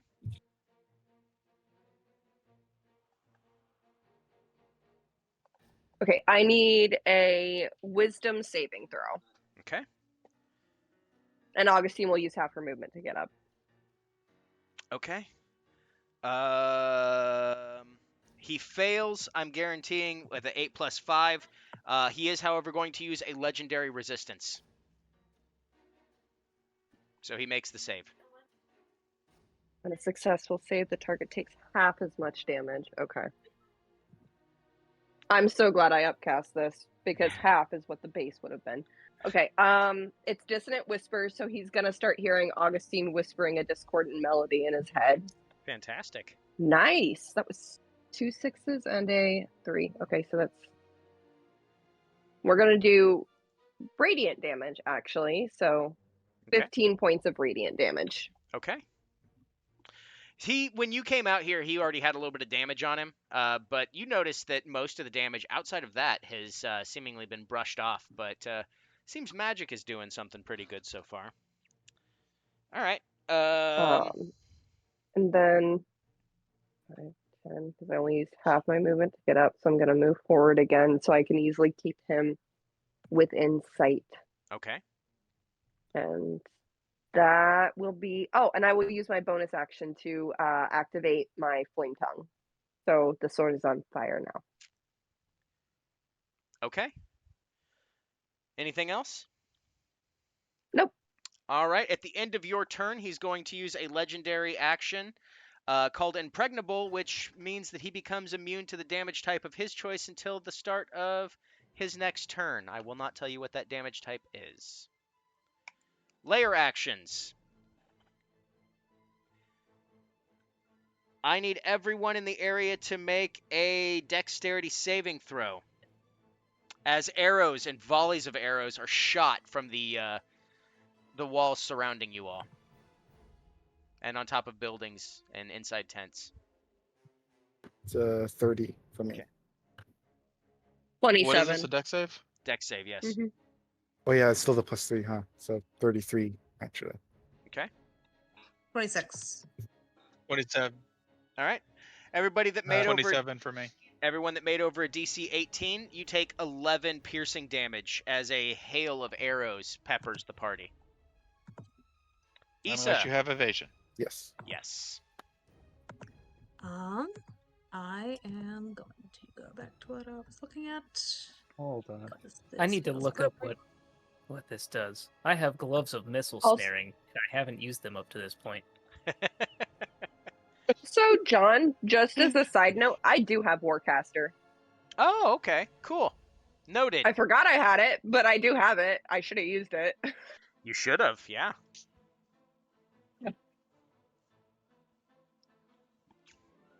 I'm assuming we're waiting to see if Jean ends up catching these first, because it'll give me a I second think to he's figure just out what I'm looking doing. up what it does. This Yeah. isn't an attack from Lacroix, so he wouldn't be able to. Yeah, do what I it does. just I remembered that I Alright. had them, but I didn't remember what they did. So it is your turn. I Cool. reduced the damage. That's all. Let me use my channel divinity. Lacroix's going impenetrable. I'm going immovable. Okay. Cool. So for the next minute, I get an extra reaction per round, and any enemy that I hit has to make a strength save. If they fail, they get pushed 5 feet and are knocked prone. Do I have anything I can do as a bonus action that would actually hit him? Nope. Unless I'm Okay. allowed to hit him. No, since you used an action to use your Yep. channel divinity. Yep. All right, Fate. All right. Fate is going to walk over. She is going to brandish her blade. Actually, I need to see if she. No, she didn't fall. Okay. So this is obviously a very emotional thing because this is one of her oldest friends. With tears streaming in her eyes, she swings her blade at her old comrade. She makes 3 attacks. Lacroix parries 2 of them, but 1 strikes true. And she channels some of her divine energy into it.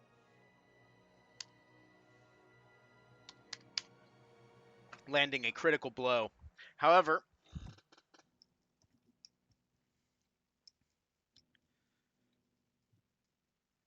he responds with a spiteful strike as a reaction. She's within And range of me, so I can impose disadvantage as an action, okay. or as one of my 2 reactions. All right, well, he still hit, unfortunately, but All right. that is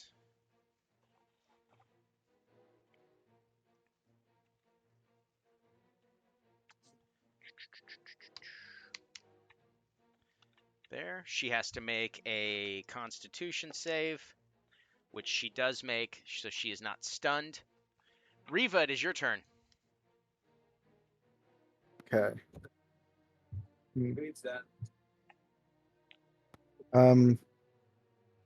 I don't know what to do. Action or bonus action, right? Yep, one or the other. And you can only make 1 attack if you would use the attack action. Shit. I think I will take an action to do Booming Blade. Okay. Come on, don't fail now, dice. Okay, failed me. Roll a 3. Plus 9 plus. Oh, shit. 19 to hit. It does not hit as he parries you with his blade.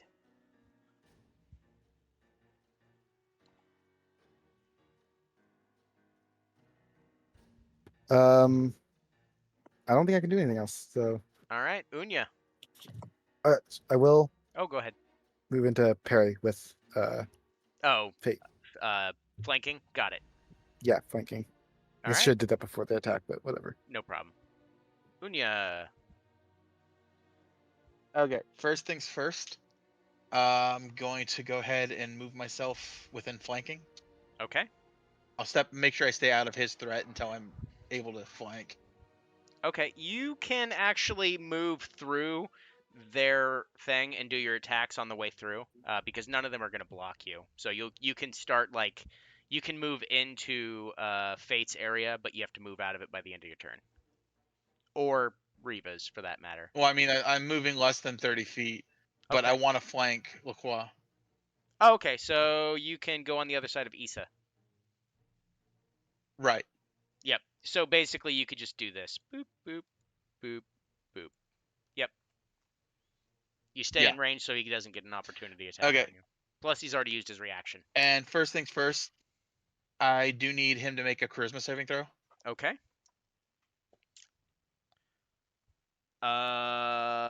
That is a 17. Damn.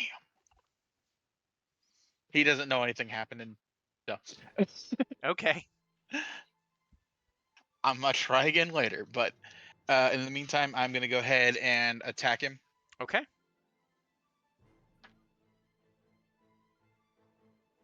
So first attack is a 19. Okay. That misses? Does that hit? No. His AC is 22, so that you all know. Okay. Yeah, I didn't hit with that second one either. Okay. And then, hang on. Bonus action, I'm gonna go ahead and use Flurry of Blows. All right.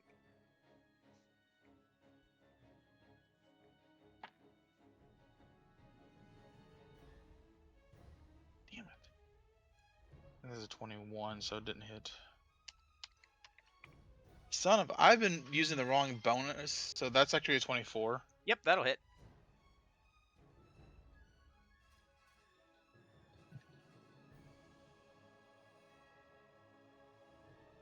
For a whole whopping 6 damage. It does count as magical though. Okay. And 22 for the second attack. Where did that go? Yep. Whatever. For another 9 damage. Okay. That's my action. All right. Jean. Okay, I'm going to zap him with my elemental blast. 23. That hits. All right, he will take.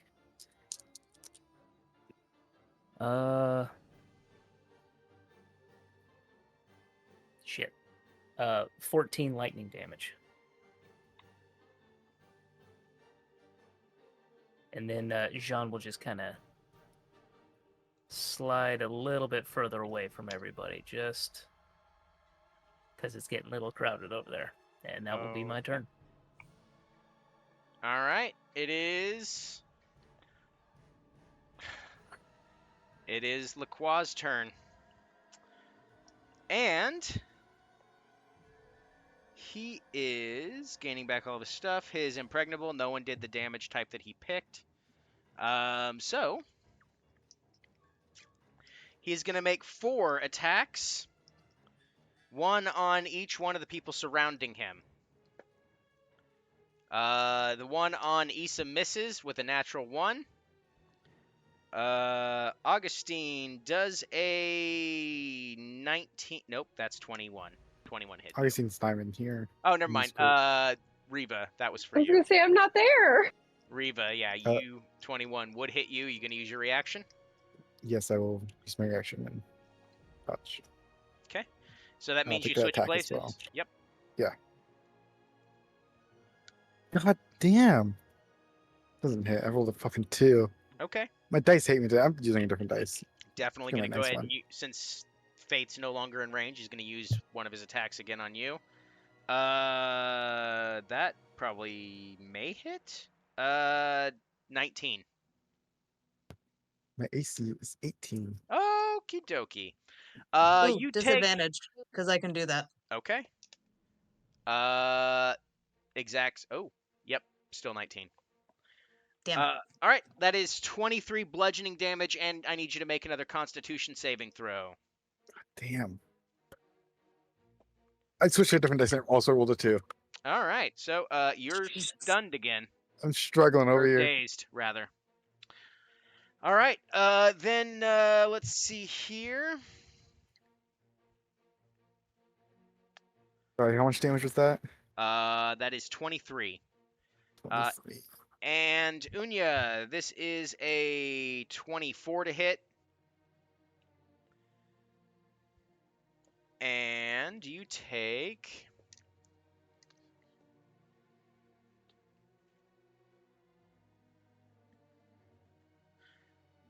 22 Frozen or bludgeoning, gone? 22 damage, and you need to make a con save.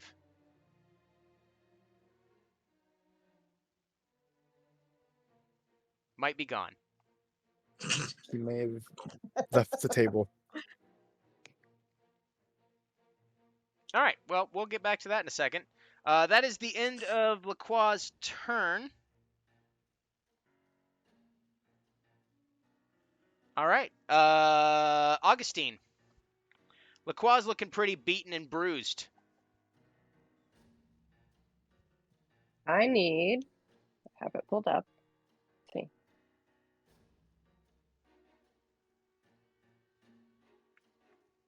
I need him to make an intelligence saving throw. I am moving, but Okay. let's see. Oh, that's the wrong dice. What the hell am I doing? 15, 5, 10, 15. Whew, that is an So we're 8. gonna center this spell right here so it doesn't hit anyone but Lacroix. Mm-hmm. And probably some random soldiers. Sorry, guys. But he is It'd be gonna like that. take. Oh dear. Okay. He is going A to use target another takes. legendary resistance. So there we go. What a bitch. Okay, it's still half as much damage. So, and I'm not manually rolling this. Screw that. Okay, let's see. So it's going to be 13. We are shifting it to radiant damage instead of psychic. Okay. I think since you saved, yeah. Damn it! You could have had muddled thoughts, and then you had the legendary resistance it. After moving, it was there 10, 15, so 20, All for you 25. forcing him to use his legendary. Using the rest of my movement to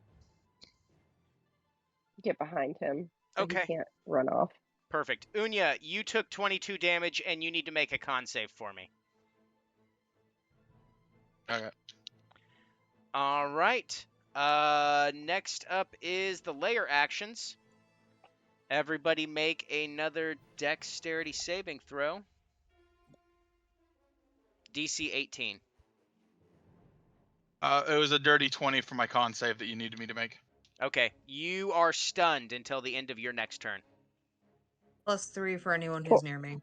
Just reminder forever. 28. So I make it. 24. I don't think I'm in. Is your aura 10 feet? It's Yeah, 5. you're inside. It's your. Oh, I guess yeah. All right. Yep, you're barely outside of it. 24. Am I outside of it then? Yes. 23. 17. Okay. Anybody that got over Natural an 20. 8, anybody that got under an 18, is taking Okay, everyone passed it, so whatever. I'll just give you the. It is 19 piercing damage. Unless you have evasion and made it. All right. Issa.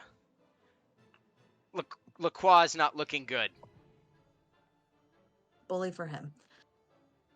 I am going to hit him with my goddamn sword. I regret picking the shiniest of my dice. 23, and I'll pump a Divine Smite into that. Okay. Alright. 23 and a Divine Smite. Go ahead. Alright. Just tell me all the damage. 23 for that first hit. Okay. And then that's not gonna hit. But he has to make a strength save. And what is my saves? I haven't had to use this yet. Remind me how I would find. Oh, he has to beat my 17. Okay, I rolled an 18. Can I impose disadvantage on that? No. Technically, it doesn't say I can't. It is specifically for attacks that he makes. However, point. that being said, he's going to use his reaction to Spiteful Strike you. I don't think an 18 hits you, though. No, it does not. All right, so he Not tries with to that hit you with his fancy hammer, shield. and you block it with your shield.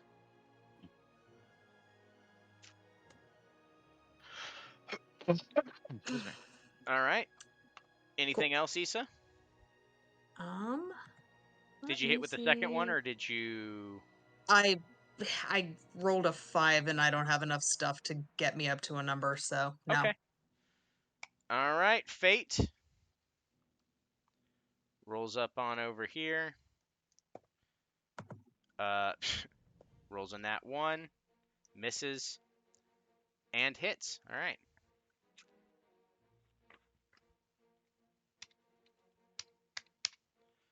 All right.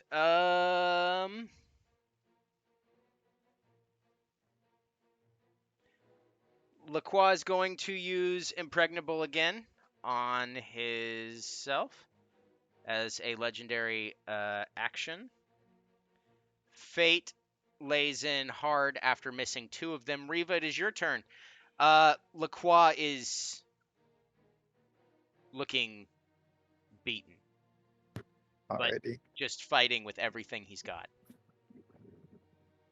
Only action or bonus action still, right? Yep. Let's save again. Wonderful. I'll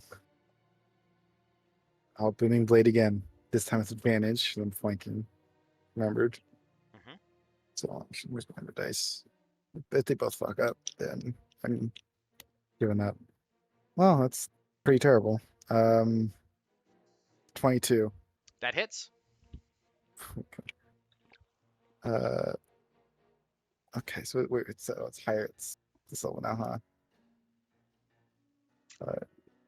3d8 and 4d8. Okay, so hands and man, d6, d10, and then I guess I have to roll a d8.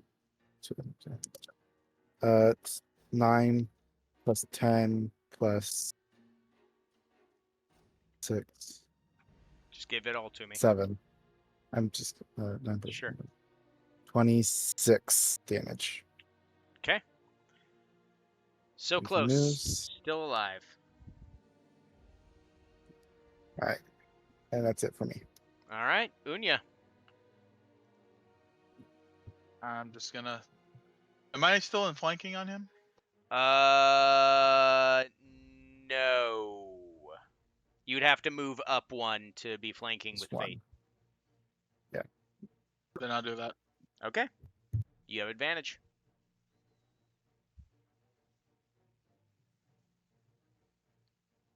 Natural 20.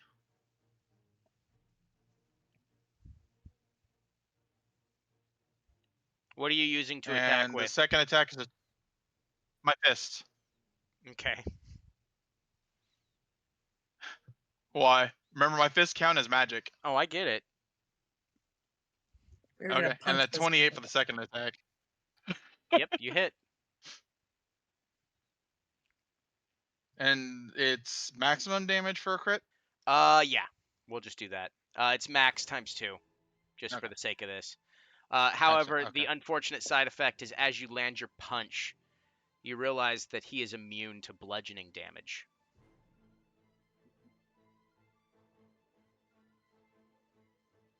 So he hasn't been taking anything from my hits. Just this turn. Your hits last time landed. But Okay. it seems like you hit like solid adamantine with your fists, and it's not normal. Impregnable is dickish. Annoying. Whip out a sword. Whip his ass. Tomato, potato. Okay. Well, since it doesn't actually count as a bonus action or any kind of action, I do need him to make a charisma saving throw again, though. Okay. That is a 16. Damn it! I need him to stop being so charming. All right. Anything else? Best way to explain it. No, remember, I'm stunned. Okay. Jean.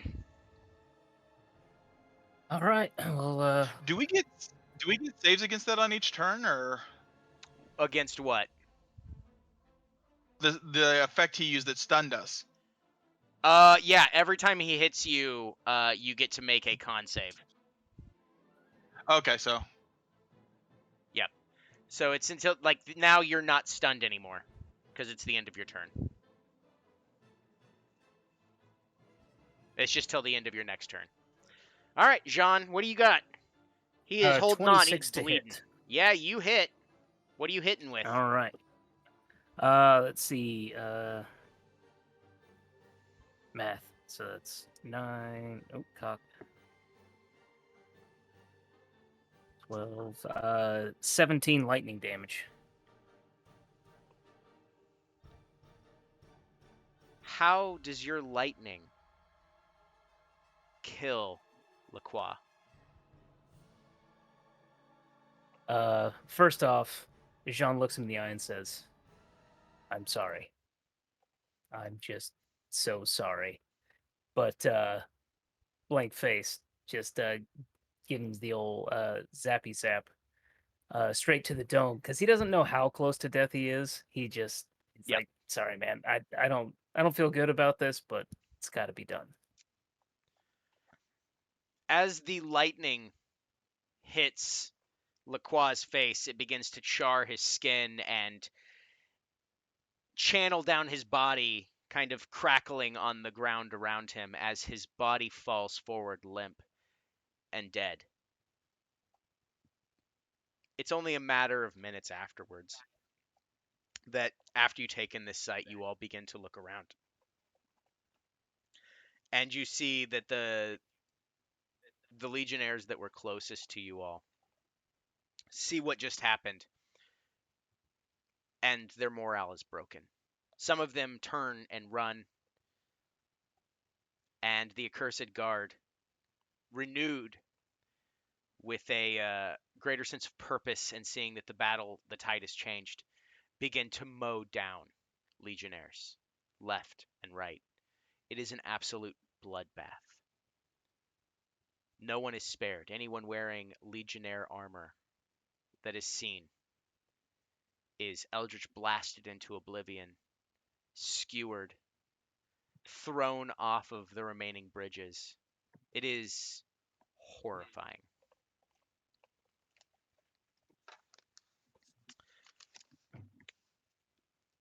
As this happens, Dorian makes his way to what's left of the Scarlet Hearth.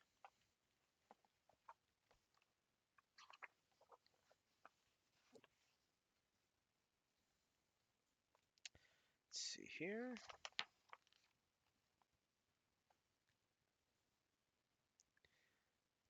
All right.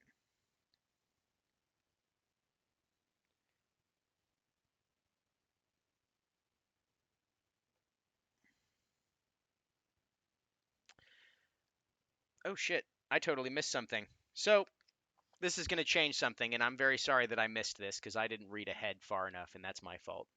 So we're going to backtrack just a little bit here. While this bloodbath is going on, you're all kind of taking it all in. I'm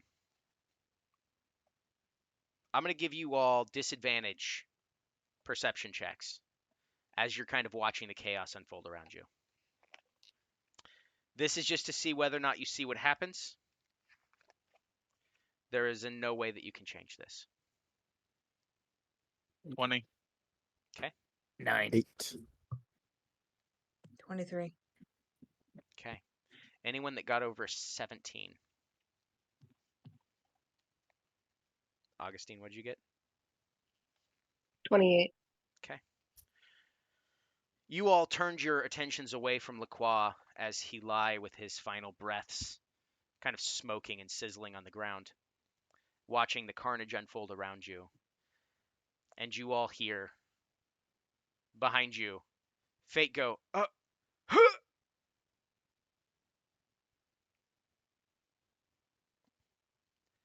And she drops to the ground. Those of you that got over the 17, you turn and you see Lacroix, with his final breath, shoved his sword through Fate. Her betrayal being too much and not willing to go without taking out his last final vengeance. However, those of you that got over a 15, which was all but all of you, actually, the rest of you don't even need to see this. You're not sure what happened, but as soon as Fate hits the ground, she pulls the sword out as she lays dying on the ground, and her wounds magically heal.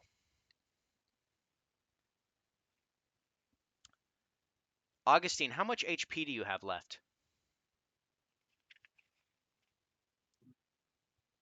144 HP.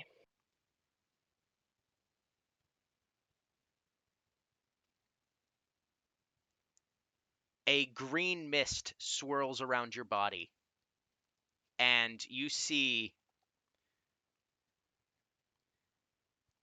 the life essence of Augustine drain as she drops to the ground and Fate is healed.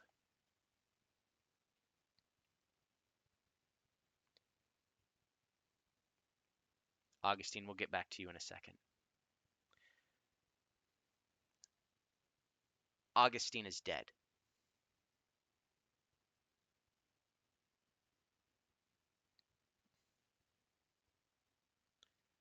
Now, with all this chaos going on around, the Legionnaires, some try to take swings at you as they run away, but they realize this is a fruitless battle. Some escape out of the city. Some of them do not.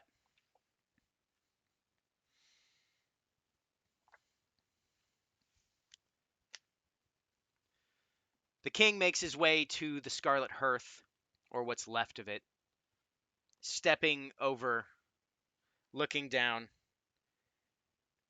at Augustine's frail and lifeless corpse. Looking at Fate, who is confounded by the fact that she's still alive, not sure what happened. Dorian looks at Fate and says, "It's time to set things right in the city. Come with me. You're all welcome as well. You will be heroes this day. Feel free to join if you wish, or mourn your loss. Matters not to me. I have duties to attend." And he walks to the well. Majin steps to one side. Yep, go ahead. Can Issa just sucker punch him? Yeah, Yeah. You gonna make me roll for it? I am going to make you roll for it. All right.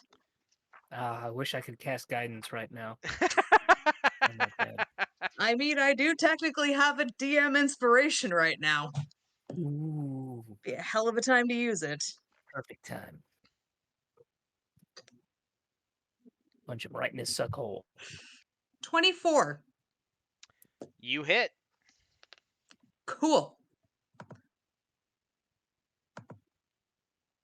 And she's actually going to be wanting to do damage on this. So, unarmed strike, that's just 4 bludgeoning. Okay. As a response, We Dorian didn't do this for you. Dorian turns and looks at you, and with power infusing his voice says, "You will not strike me again, lest you be hunted down and killed. I need you to make a charisma saving throw."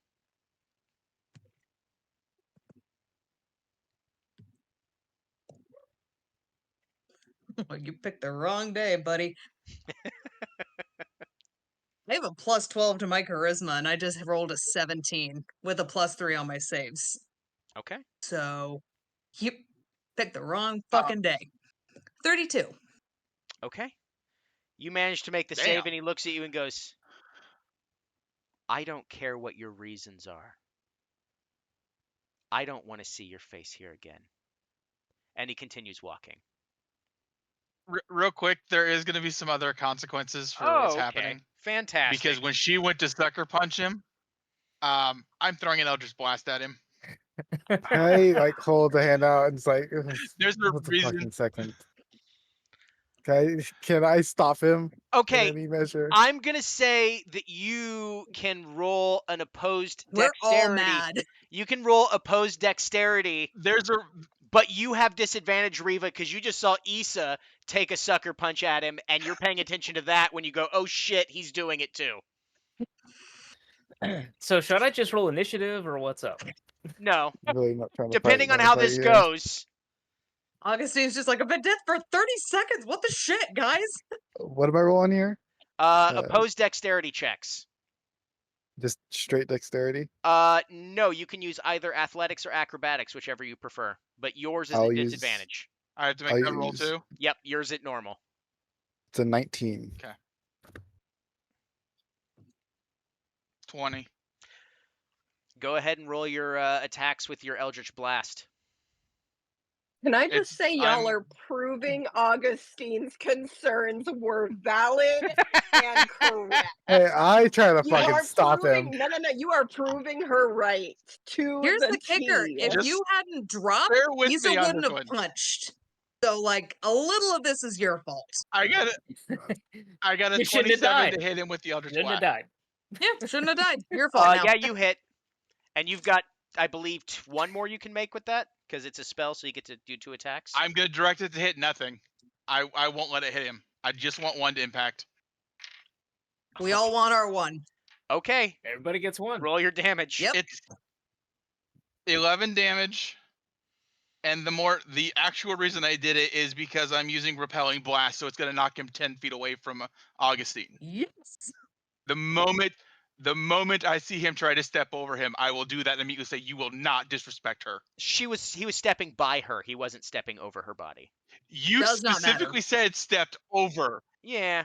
Oh well. I fine. specifically heard you say stepped over. Yep. I guess that is fair. Whatever. Yeah, go ahead.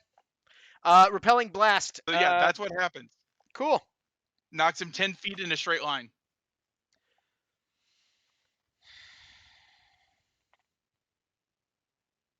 Do you want me to make that charisma saving throw too? Yeah. Was that just a regular one or disadvantage? I can't remember. No, it's a regular charisma saving throw. I'm screwed either way. Okay. 21. You are permanently cursed. Anytime you have line of sight Oh of no. Dorian, Unya's cursed. anytime you have line of sight of Dorian, you are charmed. Cool. I can use stillness of mind to dispel that. It's a curse. It's I know. permanent. It hits me with the charm. Okay. Well, then you'd be able to temporarily block it from time to time. Exactly. All right. Well, yep. So you immediately regret your actions. And he simply goes, And then don't for a second. yeah. So he looks at you and says, "Kneel."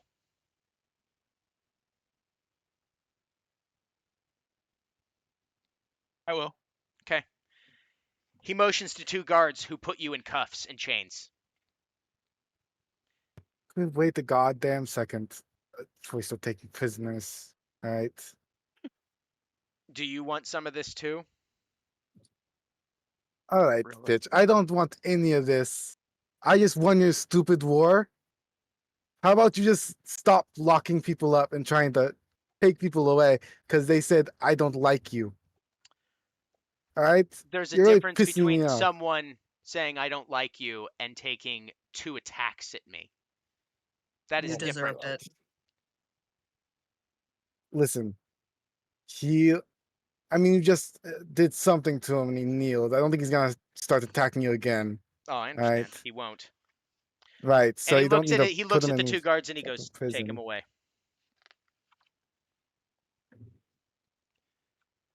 I Now, don't. if you're all done, we've all lost a lot today. You are not the only ones that lost somebody. We weren't the ones who started this. Neither was I. Hmm. Can I make an insight check on that? Yeah. I have a very distinct memory of a fucking party where you decided you were going to march on the entire city, so I got a 10.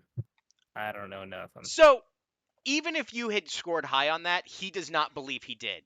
He fair enough. was going to take back the Scarlet Hearth. Lacroix decided to start this war in the beginning. I'll give him that.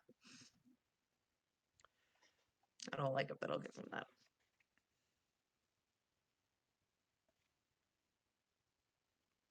He literally just looks down his nose at all of you now proving yourselves to be loose cannons, and simply says, "I want you all gone from my city by daylight. None of you can be Hard to trusted." leave when he's a prisoner. But Oh, okay. he'll be sent on his way later. And Dorian immediately turns, just heel to heel, and walks to the Scarlet Hearth and begins talking to Majin. Just yell back at him. Enjoy your hollow victory. Hope it was worth it. Then I'll turn and I'll grab Augustine's body. Okay. Pick it up. So, is there anything anyone's going to do in the immediate future? Does anyone know how to bring her back? Did myself. I don't think regenerate will do it. I'm really fighting the urge to cast Feeble Mind at Dorian, though. God, that would whip Probably so not a hard. great idea. He probably The only has problem legendary is, resistance, and he's probably just gonna be like, "I Yeah. hate you. I'm gonna kill you now." yeah, he would just Yeah, so far, half of turn the me party into has immediately greasy, attacked him greasy smear. for Yeah. a perceived Yeah. slight. Which, Like fair. I wanted to, but like, I think I have high enough charisma. I'm like, this is a bad idea, just because it's like bad political move, Mm-hmm. like people wise. I guess I just take Augustine's body and I walk to Fate, assuming she's still. Or did Fate go with Dorian? Fate is actually kneeling next to Augustine, kind of piecing together what has happened and truly understands why she's still alive now.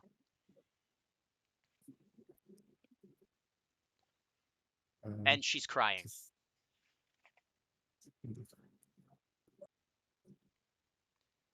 Issa's going to fully ignore the fact that she is crying because she is too fucking upset about it right now. And she's going to look at Fate and look at Dorian and go, "I sincerely hope that he is worth her to you." And she's going to walk away.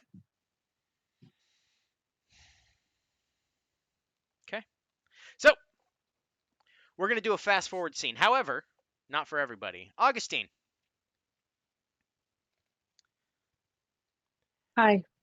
From beyond the grave, where I will happily stay seeing that shit story. You Didn't leave, or what had happened? I leave and you motherfuckers are punching kings and shooting them with eldritch blasts. Like, We Yeah. were willing to do that when you were here. Odds. You wake up, and all you see in the sky is a swirling vortex.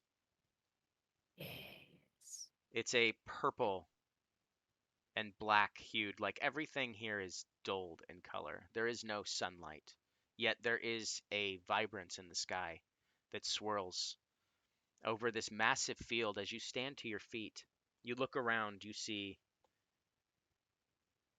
every once in a while you look up, you see what looks like a shooting star falling out of this void, this twirling mass in the sky, and hitting the ground sometimes 500, sometimes farther away from you. And as you're kind of taking stock of where you are, a guy walks up to you. At first, you're not really sure what to make of it.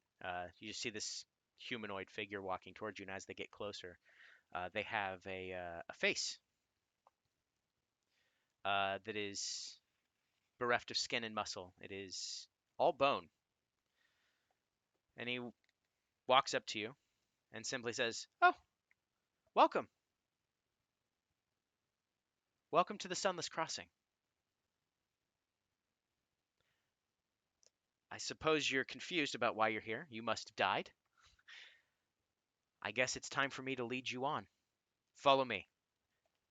Now, the rest of you, time continues on. You may have your varying degrees of anger and hatred and disgust towards Dorian. However, in the weeks that follow, as you all handle yourselves differently and in different ways, some of you may have decided to defiantly stay in the city. I need to know that now if anybody did.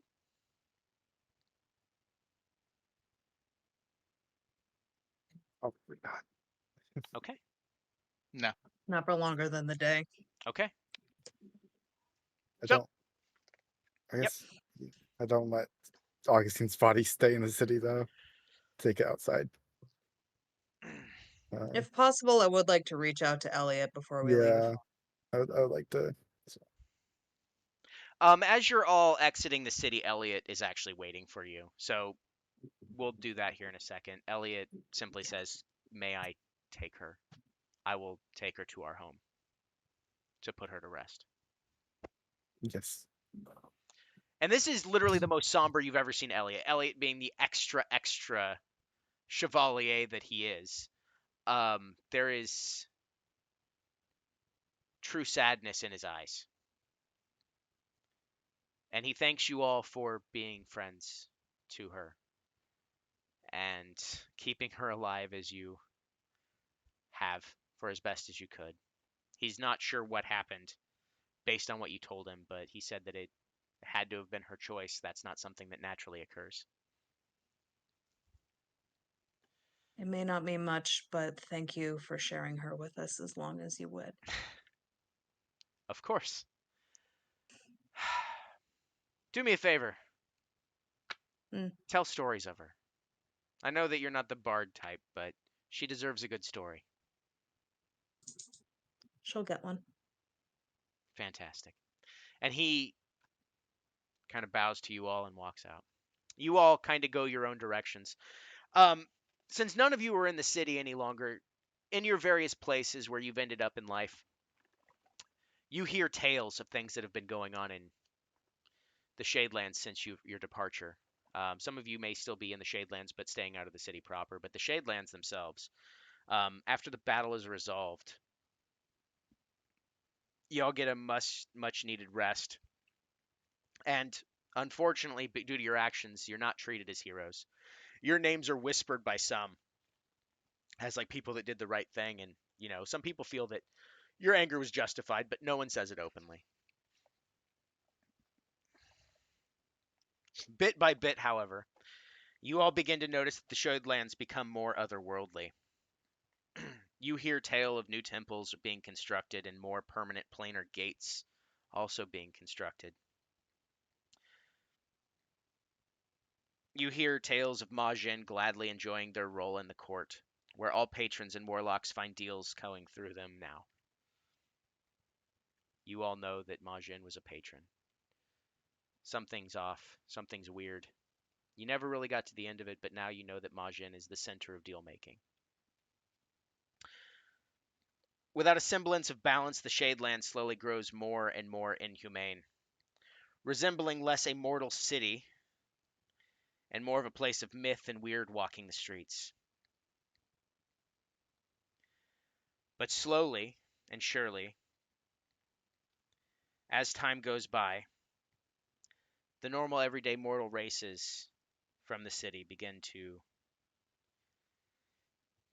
disappear. Patrons all pay homage to one king, and all of their strings being pulled by one entity.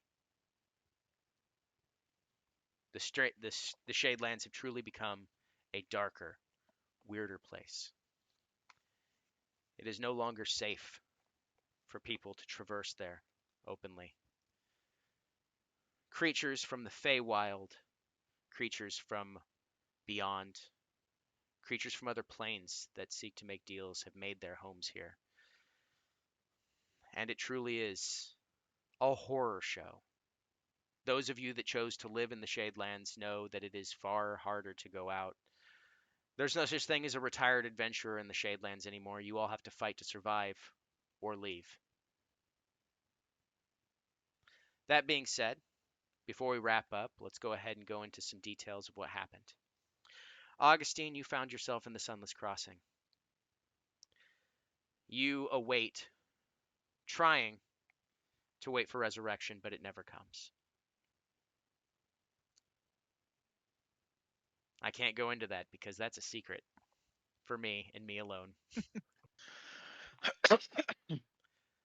Unya, you somehow manage to survive and you wander out of the Shadelands to pursue your path of enlightenment, which involves establishing a temple to the infernal chef of all things. You found a calling. You are now a world-renowned chef of sorts. You don't care much for morality. You'll cook anything as long as the pay is good. Furthermore, you've dedicated you decided to find a single disciple that will take up the pursuit of the cursed tome, as you promised the chef. Unfortunately, you were not able to fulfill your end of the promise and releasing the old one. While you dedicate your life to the infernal chef, you manage to outrun entities following this otherworldly patron for years, decades even, but unfortunately meet an untimely demise when you let your guard down. You make it an additional 35 years before you were cut down in your prime. The only legacy living on is the disciple that you taught, who has vowed to seek vengeance on your behalf. How that turns out, we may never know.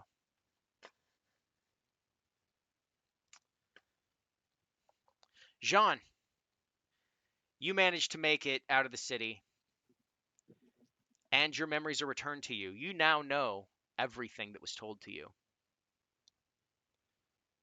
You are special. You are the first of your kind. You're not quite sure what that means, but ultimately you realize that this plane isn't for you. Nothing here has been good. You've decided to start afresh. You find a powerful wizard ally after adventuring with some of your new cohorts that you find along the way, and you find yourself in a strange new world. A world of doors, where there are others like you, strangely enough. They don't have the exact same powers, but they're similar.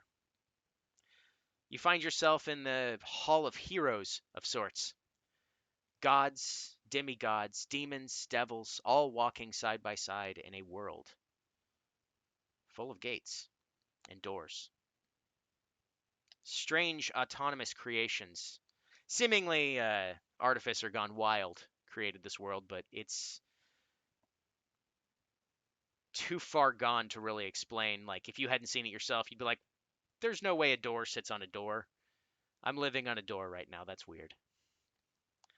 But you make peace with it, and you expand your powers, and you put yourself out there to try to help other people in need.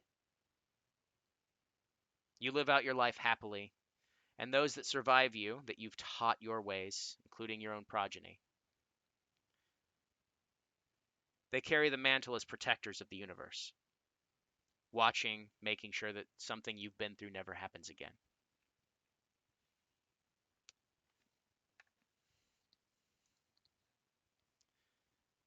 I gotta find yours, Issa. Hang on. We talk so much that I lose everything. You know what? It's fine.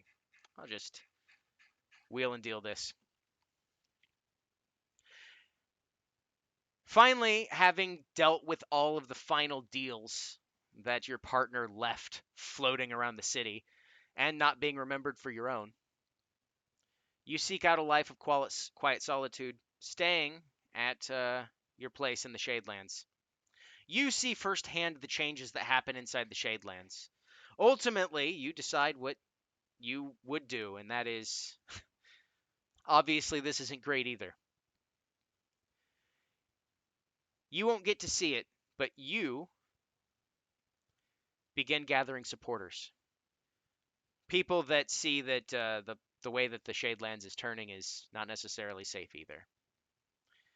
You start training militias, and maybe one day you'll bring fairness back to the realm. But for right now, it's just a pipe dream. You live out your days fighting for those that need help.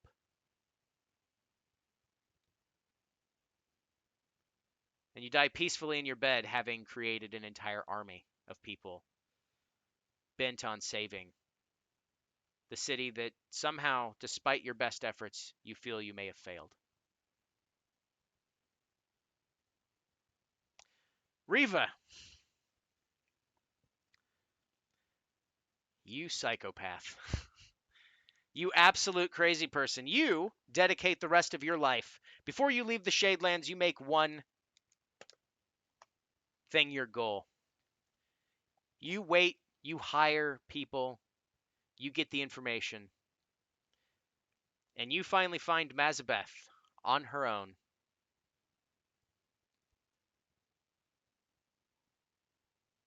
And you lay an unholy smackdown on Mazabeth. Being that she is, in fact, a spellcaster and not very strong, a vampire or not, she was not ready for your attack, nor could she counter your offensive. With all the things that you put into it, the planning, you spent every last coin you had, bringing your vengeance on someone who betrayed you and your friends. Once again, sending her to the beyond that she went to before. Hopefully, never to return again. And then you begin your long quest. Who knows whether or not it worked or not? But those of you that survive hear weird tales every once in a while in a bar about a staunch fighter looking for transmutation magic to give form to a sword. Rumors say that it may have happened, but that couldn't be. There's no way that you can turn a sword into a person. That's crazy.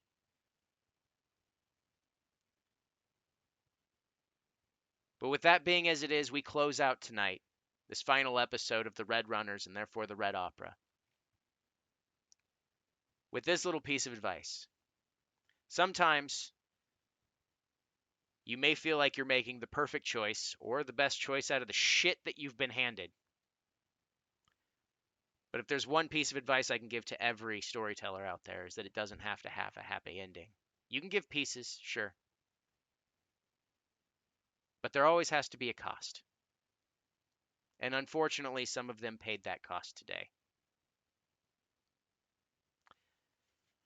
And when their characters finally die, either natural or in their sleep, maybe they'll wake up in a new place. Maybe sometime in the future. But other than that, I want to thank you all for joining us on this adventure, and I hope you have a wonderful evening. Before we close out, we will not have game tomorrow, as not all the players will be there. So Saturday, no City of Illumination. I will be taking a short hiatus from running on Fridays until I can get my own stuff together and set up a First Gate campaign, and then eventually be running the Black Ballad once it's released. That being said, have a wonderful night, everybody. And you, the players, thank you for joining me. One final piece that I almost forgot. November 3rd,